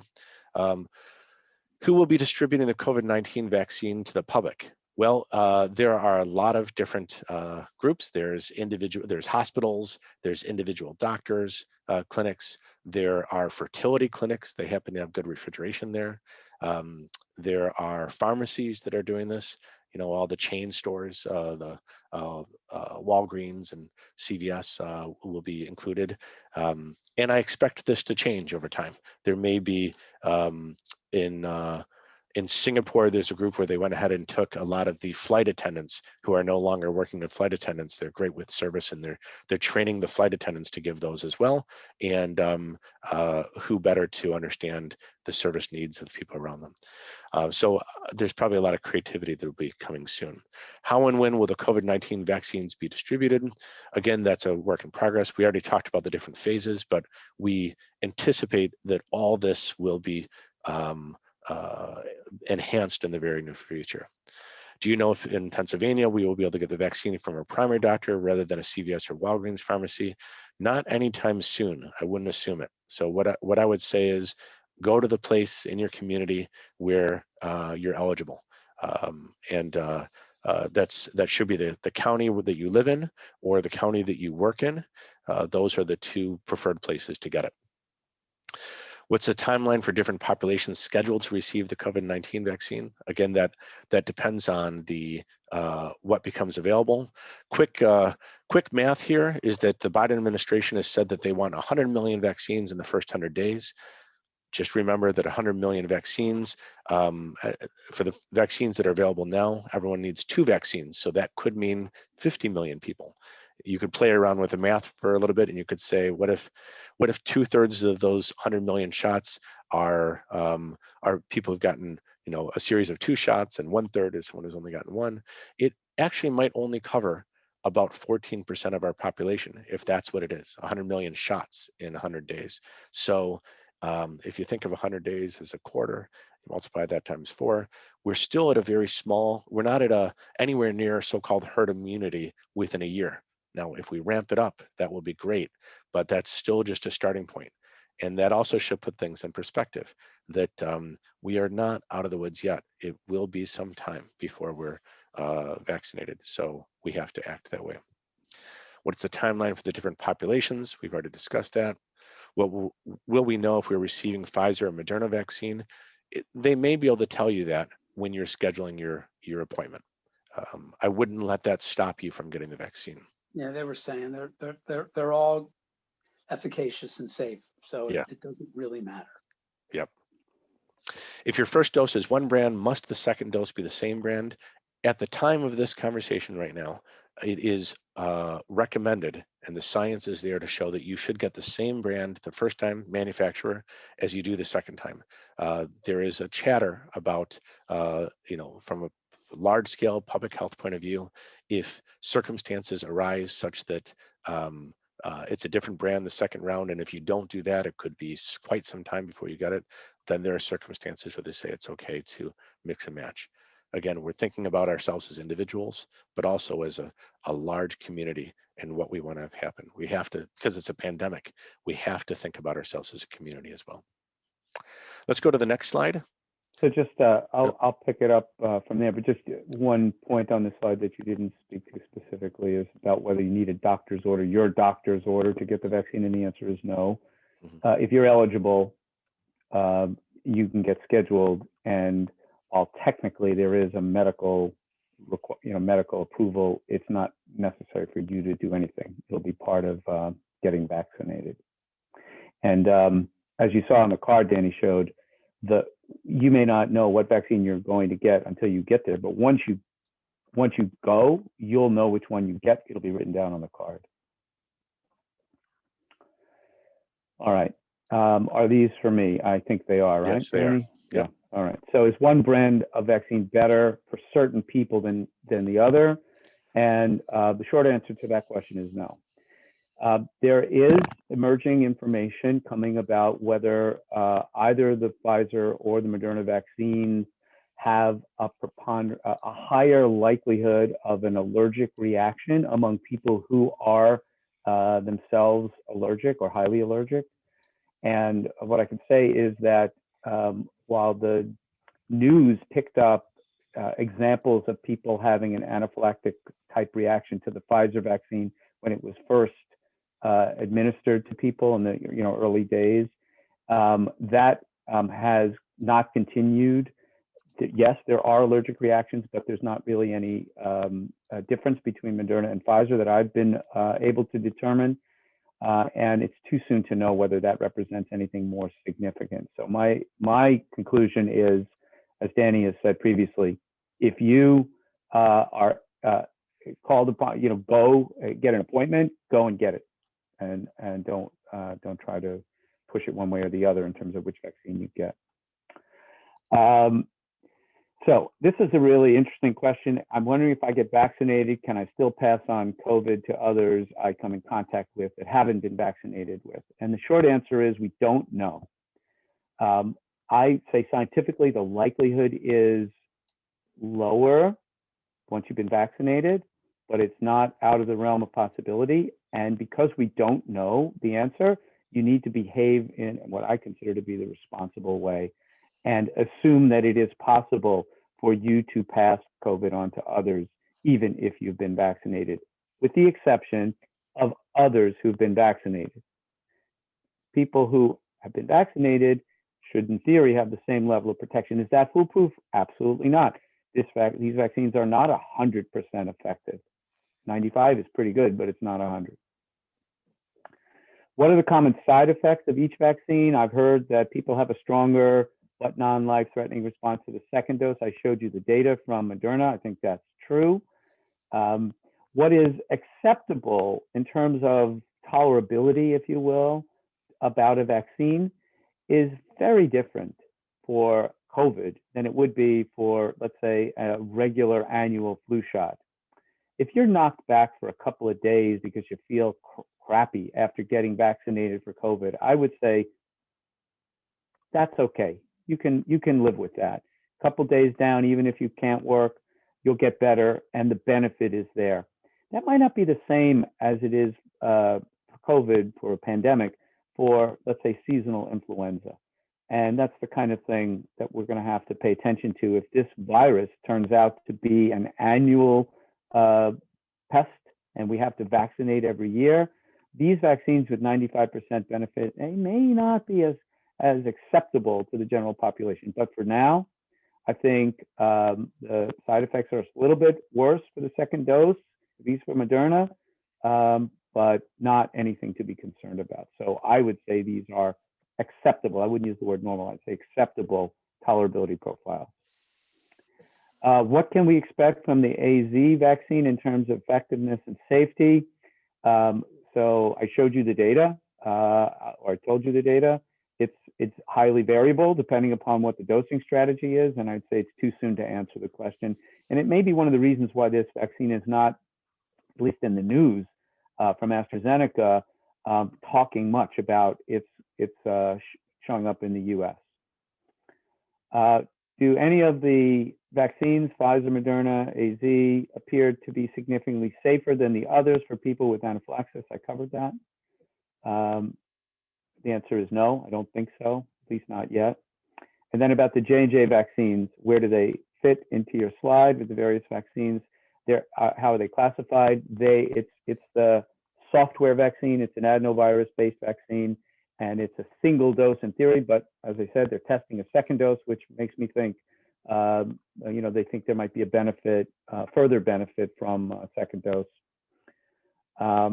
And they expect to submit it in January to the FDA, to accumulate the cases in January and submit to the FDA in February. And will it improve the supply? Absolutely. Danny covered this, and I'll just say it again. At 100 million vaccines in 100 days, you're talking about 1 million a day. We're almost there now. In fact, there are days where we have vaccinated 1 million people a day. That is not enough to get us out of the woods within a year. We need to get to 2 million a day or more in order for us to have what I would consider to be a reasonable time frame of being over the hump and approaching herd immunity by the time of the high holidays, for example. So there's a lot of work to be done. 100 million doses in 100 days is a good goal, but it should be 200 million in the next 100 days and so on, in order for us to really get our hands around this virus. Danny. All right, thank you. And this is the last slide that we have. I have been recording the questions that we have in the chat as well, and I've organized them in a way that makes sense. So we'll see if we're gonna get to those, but I have all of them already. But this is the last slide, and I thought I would maybe one of the most important slides we have here about our behaviors. So someone wisely asked this question ahead of time: after being fully vaccinated, it will be safe to engage in behaviors that back like the good old days pre-pandemic, eat in restaurants, stay in hotels and bed and breakfast or Airbnb, socialize with people who've not been vaccinated. We by now, and it's because we hear bad news all the time, it's easy to forget what happened yesterday or last week or last month or back in March. But we have seen these outbreaks show up in various countries and take off. And we've also seen someone pass a peak and think that a country or a community is in better shape now, and the numbers go down, down, down, and then it goes right back up again. So by now, we need to learn that this is entirely possible. There's a lot of, again, this isn't about reassuring people or about scaring people. It's just looking at the sober truth of the science and what's out there. We don't yet know a lot of things about these viruses. So the vaccines, if it's going to fully prevent you from being infected and infecting others, and therefore we need to be careful.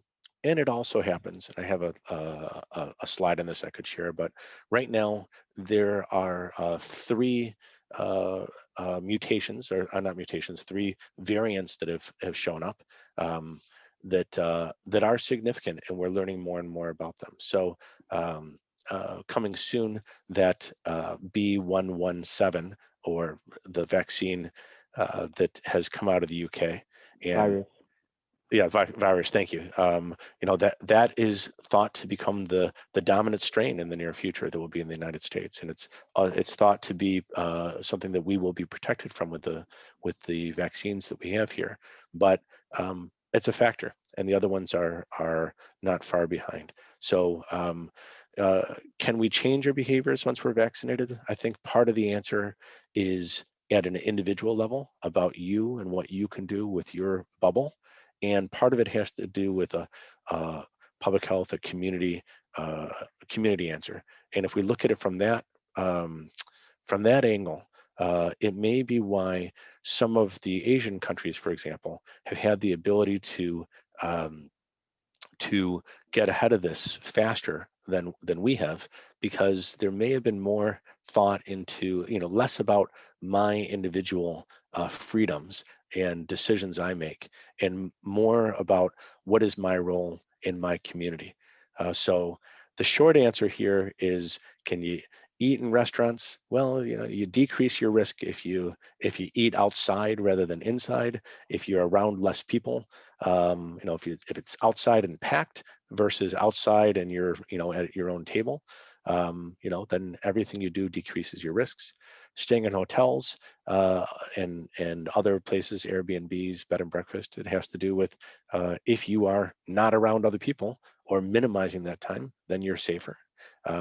And if they did a good job cleaning. And socializing with people who have not been vaccinated, you want to be really careful about this. Grandparents may think, now can I be with my grandkids? Well, if those grandkids, that even though children don't get haven't had it as frequent infections, or if they have been infected, they haven't had as frequent side effect symptoms of them and bad outcomes, they still can get it. So we want to be quite careful and think about your bubble. But let's do this. I'm gonna stop here. We're going to stop here, and we're going to hand it over to Rabbi Lazar to talk a little bit about perhaps starting with this question, or wherever he'd like to take us. What is our role from a Jewish perspective in terms of ourselves and our community? With that, I'll hand it over to Rabbi Lazar. Thank you. Thank you. What an incredibly informative and an important opportunity to hear both of you, and to be to know that you're members of our community and caring for our community, and that's really a running theme throughout all of this in Judaism, and also just in common sense, looking out for other people and making sure we're taking care of others.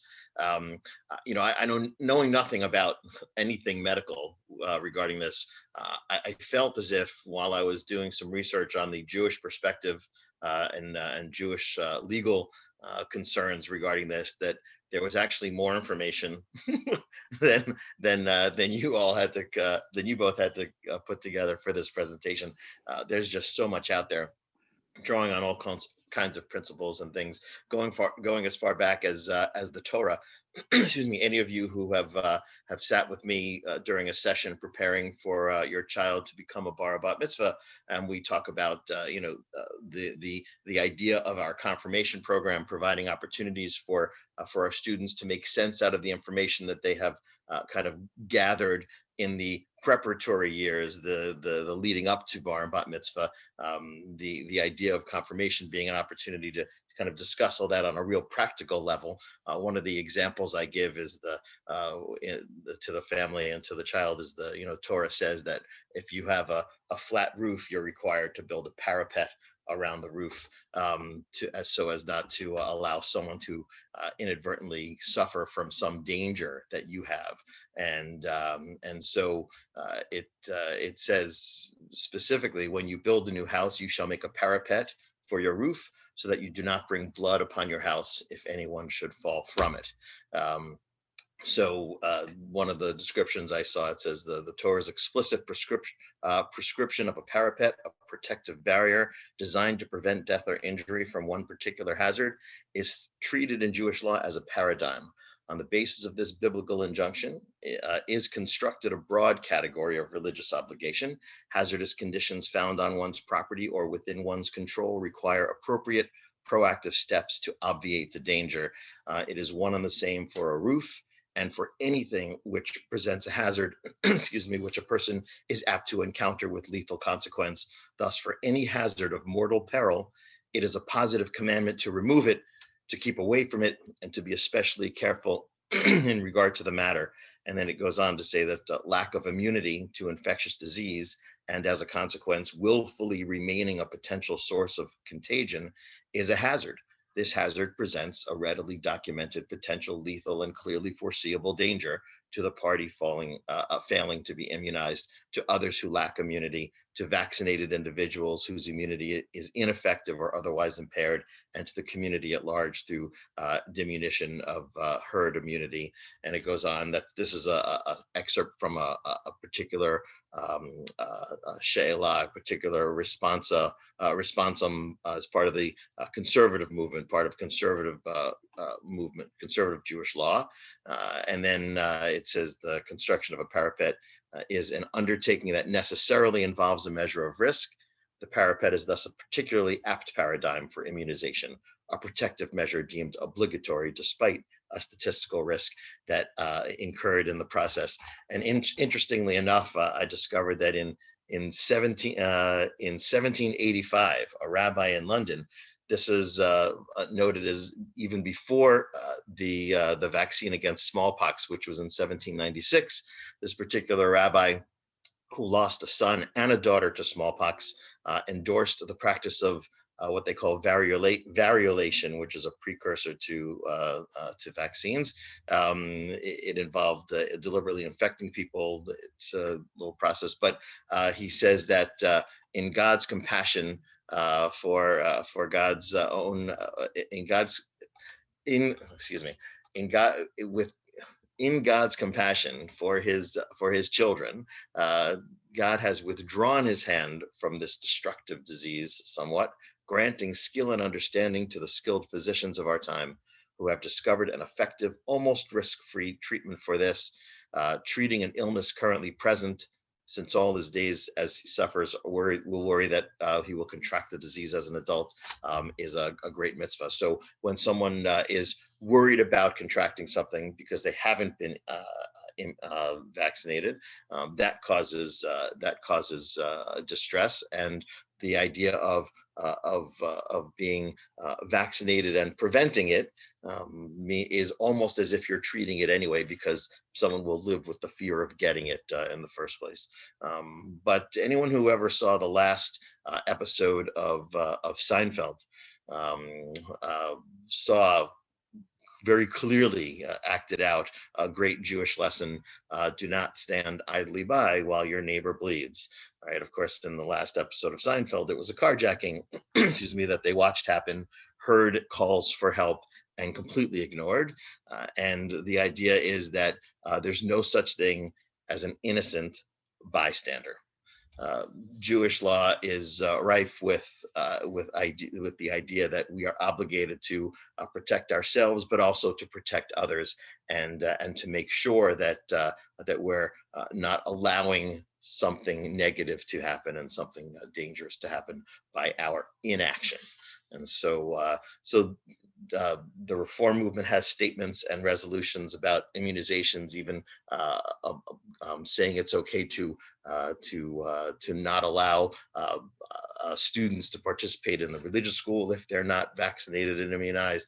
Same thing with the conservative movement, the Orthodox. All the movements have statements along those lines, drawing on all these very different but complementary values and ideas. And so it's really an obligation, as we've heard, to look out for others. And interestingly enough, Danny, when you were saying how that you were going through the different categories of eligibility for the vaccine, I registered on the Montgomery County list for the 1C category, because as a heart patient and my young age, I'm in 1C. But it was only after the fact that someone pointed out to me, I didn't realize at the beginning, that their clergy is part of 1B. So the idea of tending to others and making sure that we're there for each other is even recognized as more more kind of immediate than my own heart condition. So I thought that was an interesting kind of take, a perspective, kind of a connection anyway to the Jewish idea of we need to look out for each other. We need to prepare ourselves to be capable of doing it, but it's really an obligation, widely thought. Rabbi, it's really great to hear your take on this, because one thing I didn't talk about that is a major challenge and barrier to essentially exiting the life we've been living for the past year in this pandemic is what is generally known as vaccine hesitancy. And herd immunity is readily understood to be about 70% of the vulnerable population being immune, either by having gotten the disease and gotten over it or getting vaccinated. At this point, the percentage of people that have gotten the disease and gotten over it in the US is not completely known, but it's in the low double digits at best. So the vast majority of the way we're going to get here, right, is by getting vaccinated. And seeing it as a Jewish obligation to get vaccinated, right, is a really interesting, positive point. Because without the cooperation of people, willingness to get the vaccine, and I'm sure most of the people on this call are like wanting to know, well, what do I, is it okay and where do I get it? But there's a lot of people who express hesitancy, understandably. But I really appreciated your words about why it should be something that we take on as a serious obligation. I was pleased to see all of because I'm of that mindset myself, and I was pleased to see all the backing up of it, of that position, and all of if anybody's interested in any of the references or some of the sources, there are a myriad references to vaccination and health issues, all kinds of stuff. The last two chapters of the Shulchan Aruch, which is considered to be like the premier code of Jewish law, is concerned about health issues and protecting others, and it's a very common theme throughout Jewish practice and observance. Yeah. So, Danny, do you want to? Yeah. Take the other questions. Yeah, I'll go ahead and do that. I've gone ahead and taken the questions that we received. Excellent questions, by the way. I don't think we're going to get to all of them. We could, but then we'd have to speak really quickly. So that means that since I'm speaking to them now, I'm at liberty of choosing which ones I want to discuss and which ones I'll prioritize. My favorite question that we received so far was an ethics question. And maybe I'll address that first. And the question is if there should be any prioritization for incarcerated persons. So let me answer this question first entirely from a selfish point of view. And then we can talk about, again, some of what Rabbi Lazar just spoke about in the perspective that this is a global pandemic and we need to think about everybody. Looking at, when you talk about incarcerated persons, you could talk about any needy at-risk population, and incarcerated people, there's very few populations that are more at risk than they are, with, even if there weren't overcrowding of our prisons, which there are, but if there weren't, they're all together, they're not going anywhere, and it just spreads around. But if you recall a story that is part of our COVID story here around the world, but particularly in the United States, the communities, South Dakota, for example, or wherever, where that became infected, really had one of three things going on in a major way. You had places where there were prisons, where there were meatpacking plants, and where there were nursing homes. There's other groups. There were some churches, big churches that got infected as well too. But essentially what would happen is we might think of prisoners as being locked away on their own island, and whatever happens to them, we don't got to worry about them. But that's definitely not true. Workers and other people come in and out of that. And what happens is it's a breeding ground for COVID. And then it comes out of the prison. The surrounding community ends up becoming infected. And then it finds its way into a place that is highly susceptible, like nursing homes. And this happened over and over and over again, predictably in the United States and around the world. Selfishly, if we would like to keep ourselves in our own circles, bubbles, and communities safe, we have to think about the process by which society gets infected. This is not just true for the very important population of incarcerated persons, but also for underprivileged countries around the world, countries without resources. And there's this discussion and this COVAX initiative with the WHO about making sure that that less resource or wealthy countries are able to get vaccinated too. If we don't know how long these vaccines, immunity and protection will last. If it turns out we get ourselves all vaccinated, all of the United States, but Africa and South America is not yet vaccinated. It's just a matter of time before it comes back and a new strain and where we're all back. So that's kind of from a selfish perspective. But also ethically speaking, we do really need to take a look at which populations of people, really challenge ourselves to think about which populations of people are least able to fend for themselves. And prisoners, they don't have rights. They don't have the same amount of rights as everyone else does. And who are we to judge what got them there? We just know that that's where they are. And in another situation at another time, any one of us could have also been incarcerated. And thank goodness for people in previous generations throughout our history that looked out for the less advantaged individuals. So great question.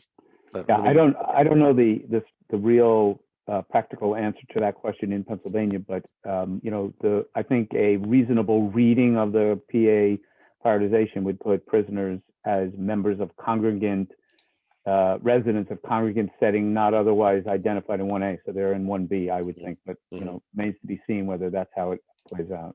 Yep. Okay.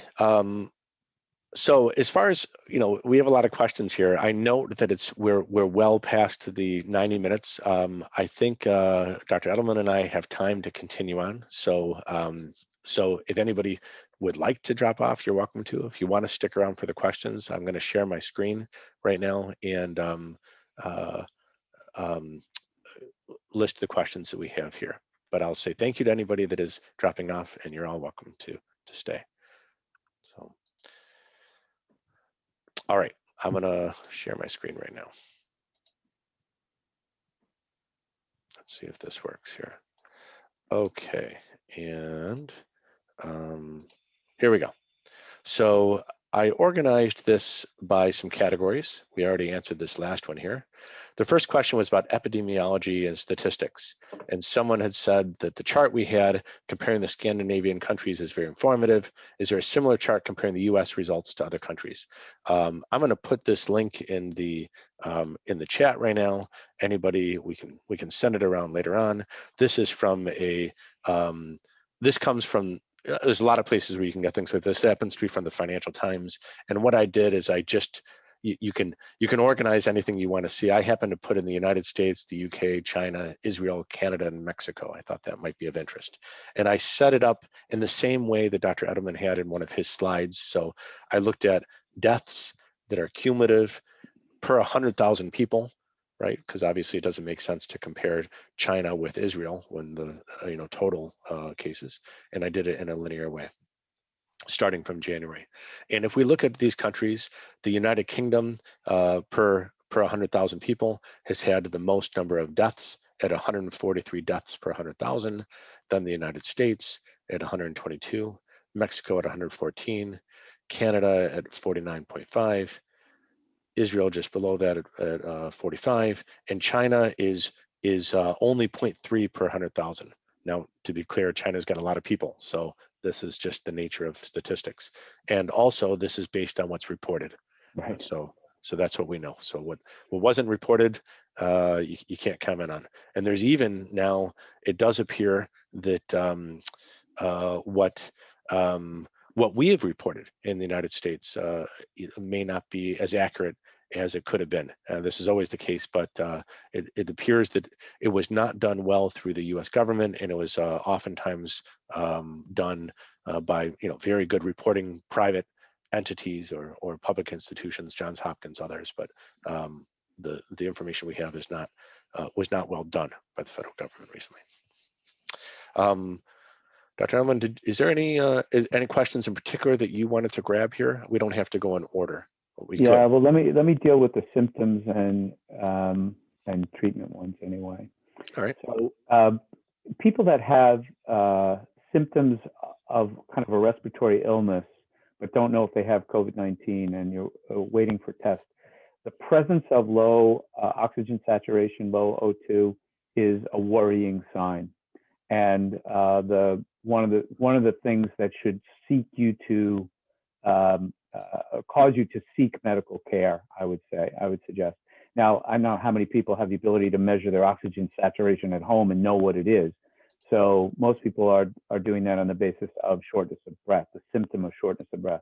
If you have a cold, but then develop shortness of breath, that is a significant worry, I would say. In the beginning of this, doctors were saying, don't come in if you think you might have COVID, because really nobody understood what and how to manage it. Go to the emergency room instead. What I would suggest is, as healthcare providers are themselves being vaccinated, there'll be less of that. And anybody that has symptoms that you think could be COVID, obviously you want to get a test to know. But being short of breath, or if you have low oxygen, that demands medical attention, because there are treatments that can be applied, as I said. And the other one I'll deal with is the studies underway to develop new monoclonal antibodies for the UK and South African mutations of the virus. And the short answer to that one is I don't know whether those studies are underway. It is certainly possible. The way these monoclonal antibody studies are done is there's a library of existing monoclonal antibodies, and the ones that are relevant are screened and found through tests in the laboratory that they behave in a way that looks like it should be beneficial. But so far, from the data that I've read, both the UK and South African variants that have emerged appear to have the same receptor binding domain and the ability of the monoclonal antibodies that exist to block those domains that the virus uses to gain entry into your cells. And so these things are neutralizing. Is it possible the virus will change and those monoclonal antibody cocktails, none of which are approved yet, will no longer work? Yeah, that's possible. But so far, so good is what I would say. All right, thank you. I'm playing around with the highlighting here. I hope it's not distracting, but just to show you what we're doing here. I'll go ahead and take this question number 3. And again, I think that this is a really important question. And I'm going to go beyond what is being asked here. How long do you think that live professional conferences or meetings such as this one should be changed to be entirely virtual? I'm going to extend this to, go ahead and if you can put yourself on mute, that'd be great. There's a doctor that I really admire that I listen to his podcast every week, and I follow him closely. Some of you may know him, Dr. Michael Osterholm. He runs a group called CIDRAP out of Minnesota. He's was on the Biden-Harris COVID advisory committee at a time, and he has been very critical of any modeling that has gone on, where predictive modeling that goes out past a month, because it's very, very hard to predict the nature of this disease. There's been places where people have misbehaved, so to speak, in terms of their prevention, and it turned out that there was not an outbreak, and other times where seemingly it wasn't really known what happened and there was an outbreak. I think that there will not be, with that said, and predictive capabilities, it will not be happening, or should not be happening, for the next year. That we're having, large professional conferences, and we're not physically distancing from each other. That's my take. I easily could be wrong. I hope I'm wrong. I hope it happens faster than that. But if we roughly vaccinate 50 million people per quarter, that only gets us at the end of this calendar year to be 200 million people. And if we have 350 plus individuals in the United States or more, we're not there yet. So the idea of getting large groups of people together in a way that is not physically distanced, I think, would be unwise, even as we're getting more in vaccines.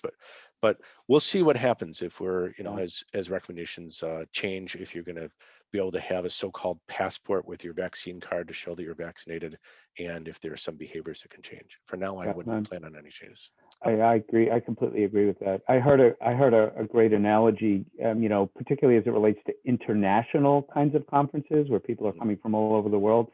Remember, we are privileged to live in a rich country. One of the statistics that is floating around there is the percentage of the available vaccine, or the projected available vaccine, that has been purchased or secured by different countries. And it's something like more than half of the available vaccine has been secured by countries that represent a fraction of the world's population. And there will be places that don't have access to vaccine and don't have the likelihood of having immunity in anything close to the time frame that we might consider it in the U.S. And like Danny said, that's at least a year.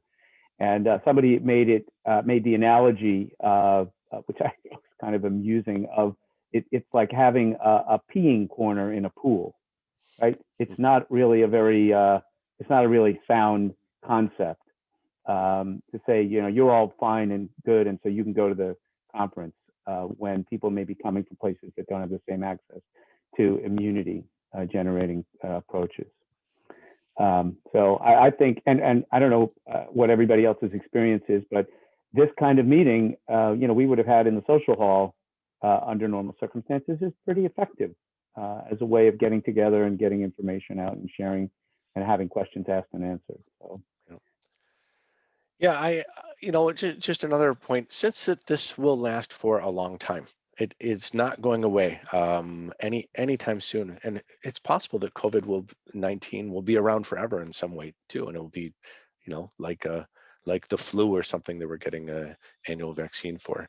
It's really important, I think, for all of us individually in our family units and in our jobs and with TBA to be innovative and to think about, I wouldn't be making plans to have large gatherings anytime soon, and to think outside of the box. That is how I would think that we as a culture have survived through the millennia, we adapt our behaviors to the challenges we have in front of us, and we're not out of the woods. So I think that we still need to continue to adapt.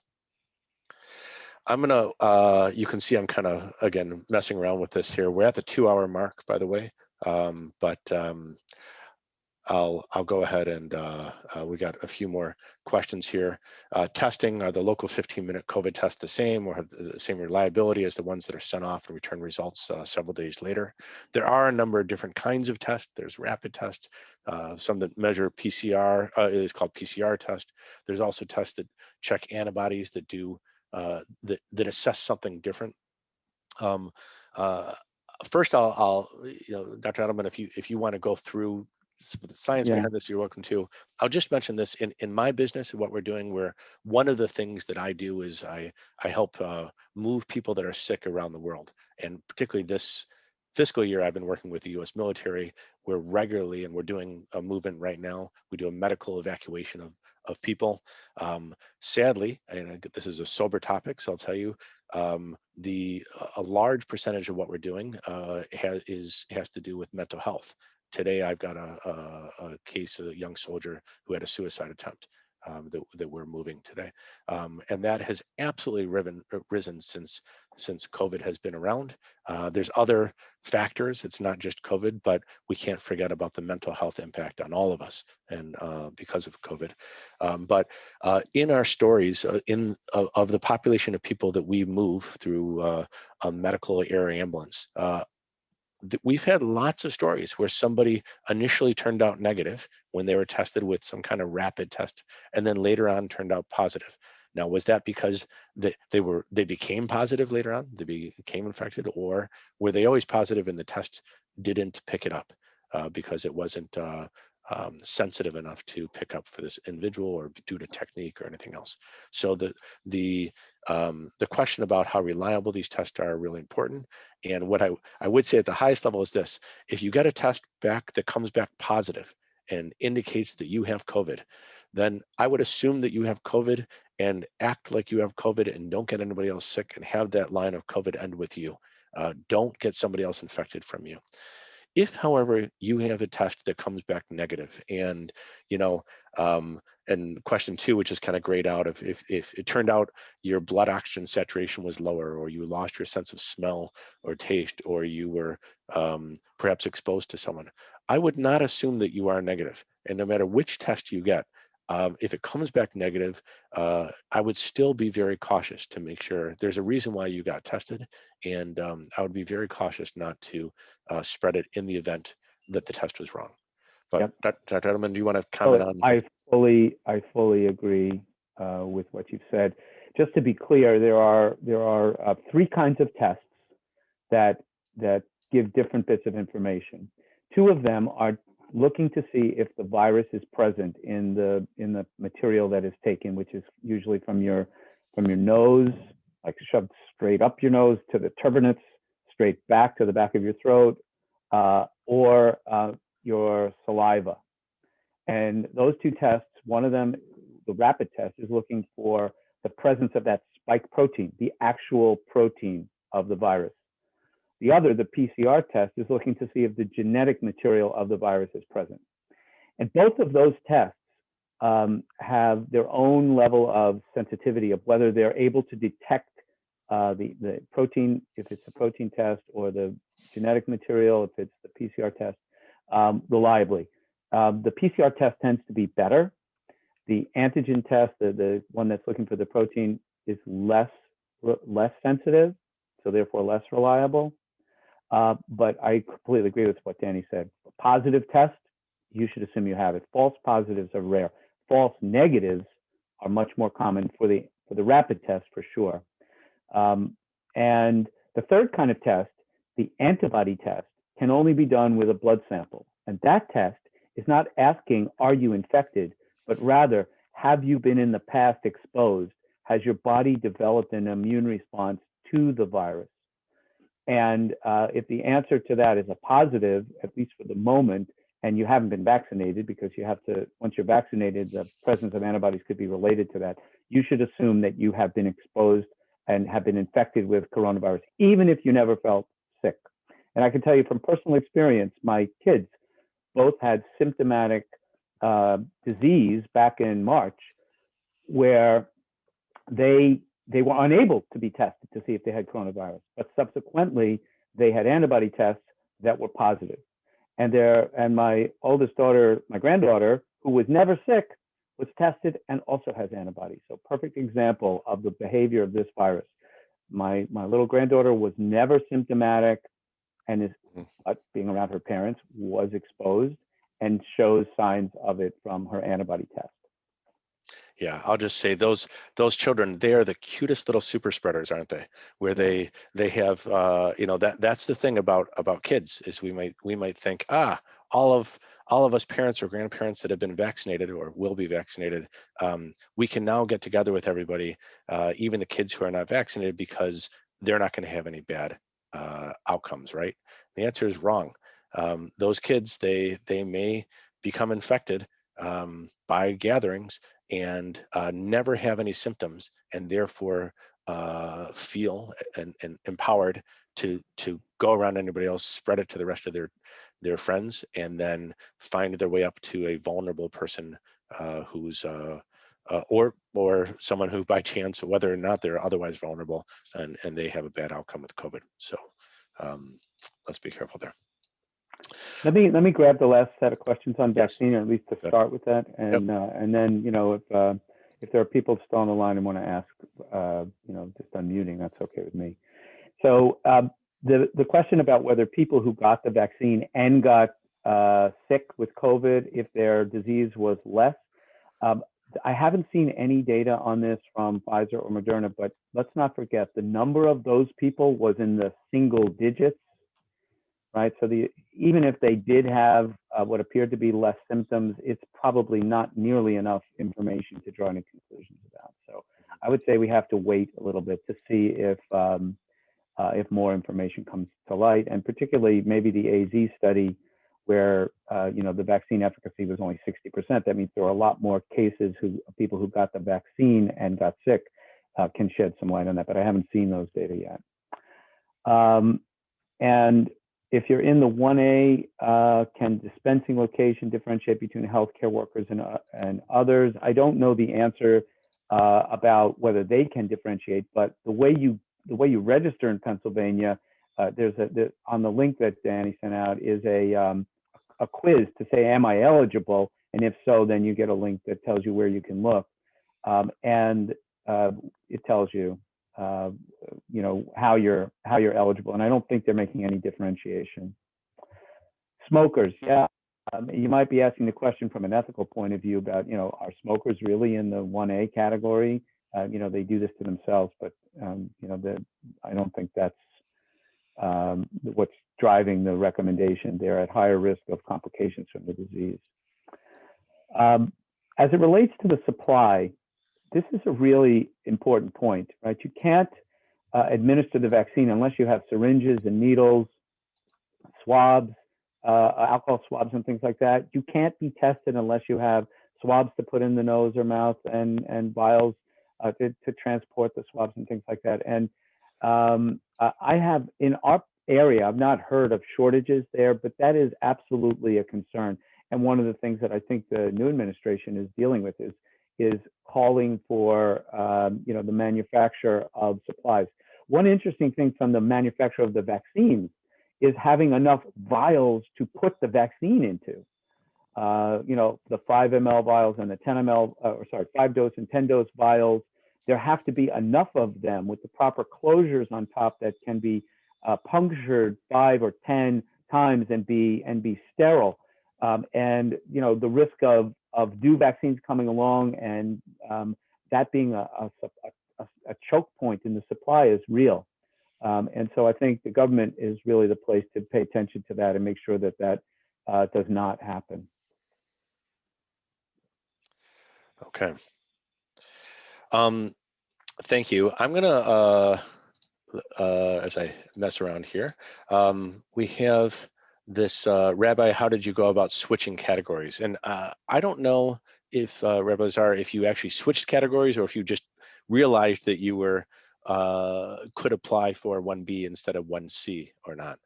Yeah, actually, I wrote in the chat. I didn't realize what it meant when I was registering at the Montgomery County website. That, you know, they just ask you what category you're eligible for, so they can review it to see when to assign you, if and when your turn comes.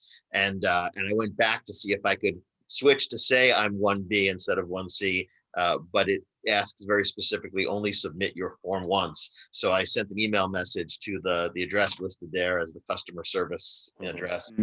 Waiting to hear, just so they have another qualification to include in their assessment of when they want to give you the vaccine. Yeah, this Mark Hager, it's especially confusing because when I signed up, there was an age cutoff above 75, and now Montgomery County has changed it to 65. Yep. Although Philadelphia, which is a whole different world than Pennsylvania, is still 75. This is just craziness. Yeah. So, yeah, I agree, and I think as Danny said earlier, things are going to continue to change, Mark. Right? The idea that vaccines were going to waste, I think, is what prompted some of those changes, and guilt should not be a motivator here. If you get an opportunity to get a vaccine, you should get it, no matter what your category is. In my mind. Yeah. I know Gene asked the question that's still not grayed out about should we up our mask wearing game, and it's a really great question. I think the answer is yeah, that's a good idea. I mean, it was probably always a good idea to up your mask wearing game. The better the mask is in protecting you against virus, the better protected you are. But there's not any evidence that I've seen that these newer variants somehow evade masks. And I heard Fauci on the news programs say, no, this is about unprotected spread. So if the one variant was capable, if a person was infected and, just by the biology of the virus was capable of infecting, 2 people that they came in contact with, the new variant maybe could infect 5 people just because it stays around. But if you're wearing a mask, you're okay. However, if you're wearing a mask that's very thin cloth and barely able, great big pores in the cloth, you're not really doing yourself any good. So upping your mask game is a good idea, period, in my opinion. Yeah, I think this is a good last question, I think. We know what to do to protect ourselves. And I think the biggest step we can do is keeping our our distance, respecting that distance and doing the mitigating factors. If you meet with people outside. If you're going to be inside for some reason, keep your distance. For things like shopping, there's a lot of very innovative ideas that are out there that I assume will last after the pandemic someday ends. This online grocery shopping and curbside pickup, which we really enjoy. These kinds of things. I think if you continue to follow the exact same recommendations that you were supposed to have been doing anyway, and we're learning more and more about, then even with this variant, the B117 or other variants, whether they be from Brazil, Japan, or South Africa, or other ones that will show up. Right now, what we know is if you do what you were asked to do, then then you should be okay. I will show you real quickly. I'm going to stop sharing. I think I'm going to stop sharing. There you go. Have I stopped sharing? Stop Not sharing. yet. There you go. There you go. Yeah. So, what I do when I go out is I wear one of these kinds of, this is a KN95, I have easy access to it, and I put a cloth on top of it. Is this the best way? I make sure that any mask that I have doesn't have an opening that where something can get in easily here or under there or over there. I don't have it hanging out so that way, it's under my nose like this. And I'm not doing things like grabbing my mask with my hand and pulling it out so someone can hear me well. Those kinds of, lifting it up from the side so someone can talk to me. Those kinds of things make the mask useless and could be more dangerous if I'm touching my face while I'm doing it, lifting it up underneath. When I do have to go into some place, I don't do this anymore because I know the routine, but when I first started, I had a little pep talk with myself before I went into a grocery store that said, okay, I'm going in there. I got a plan. I'm going to stick to the plan and I'm going to get out. I'm not going to touch things that I don't need to touch. And I'm not going to certainly be touching my eyes, nose, or mouth with my hand while I'm there. When I get out, I'm going to go ahead and before I start touching my face, I'm going to put some hand sanitizer on and all that as well too. But make it not a panicked experience, but a smart experience where I'm going to try to decrease my risk as much as I can. And I think whether or not we're talking about a variant or not, we know now the best behaviors, and that's what we should stick to. I know you said something about closing, but I have a quick question, which you may be able to do very quickly. The difference between wearing a mask for your protection and wearing a mask for someone else's protection? Mm-hmm. Dr. Edelman, want to take the last word? So great point, Rabbi. Masks serve both purposes. The virus can't tell which direction it's going. So if you have a mask and you're infected and you're breathing out, the virus is getting caught in the mask the same way as if somebody else puts it in the air and you're breathing in the air. You're doing it for both, protecting yourself and protecting others. Thank you.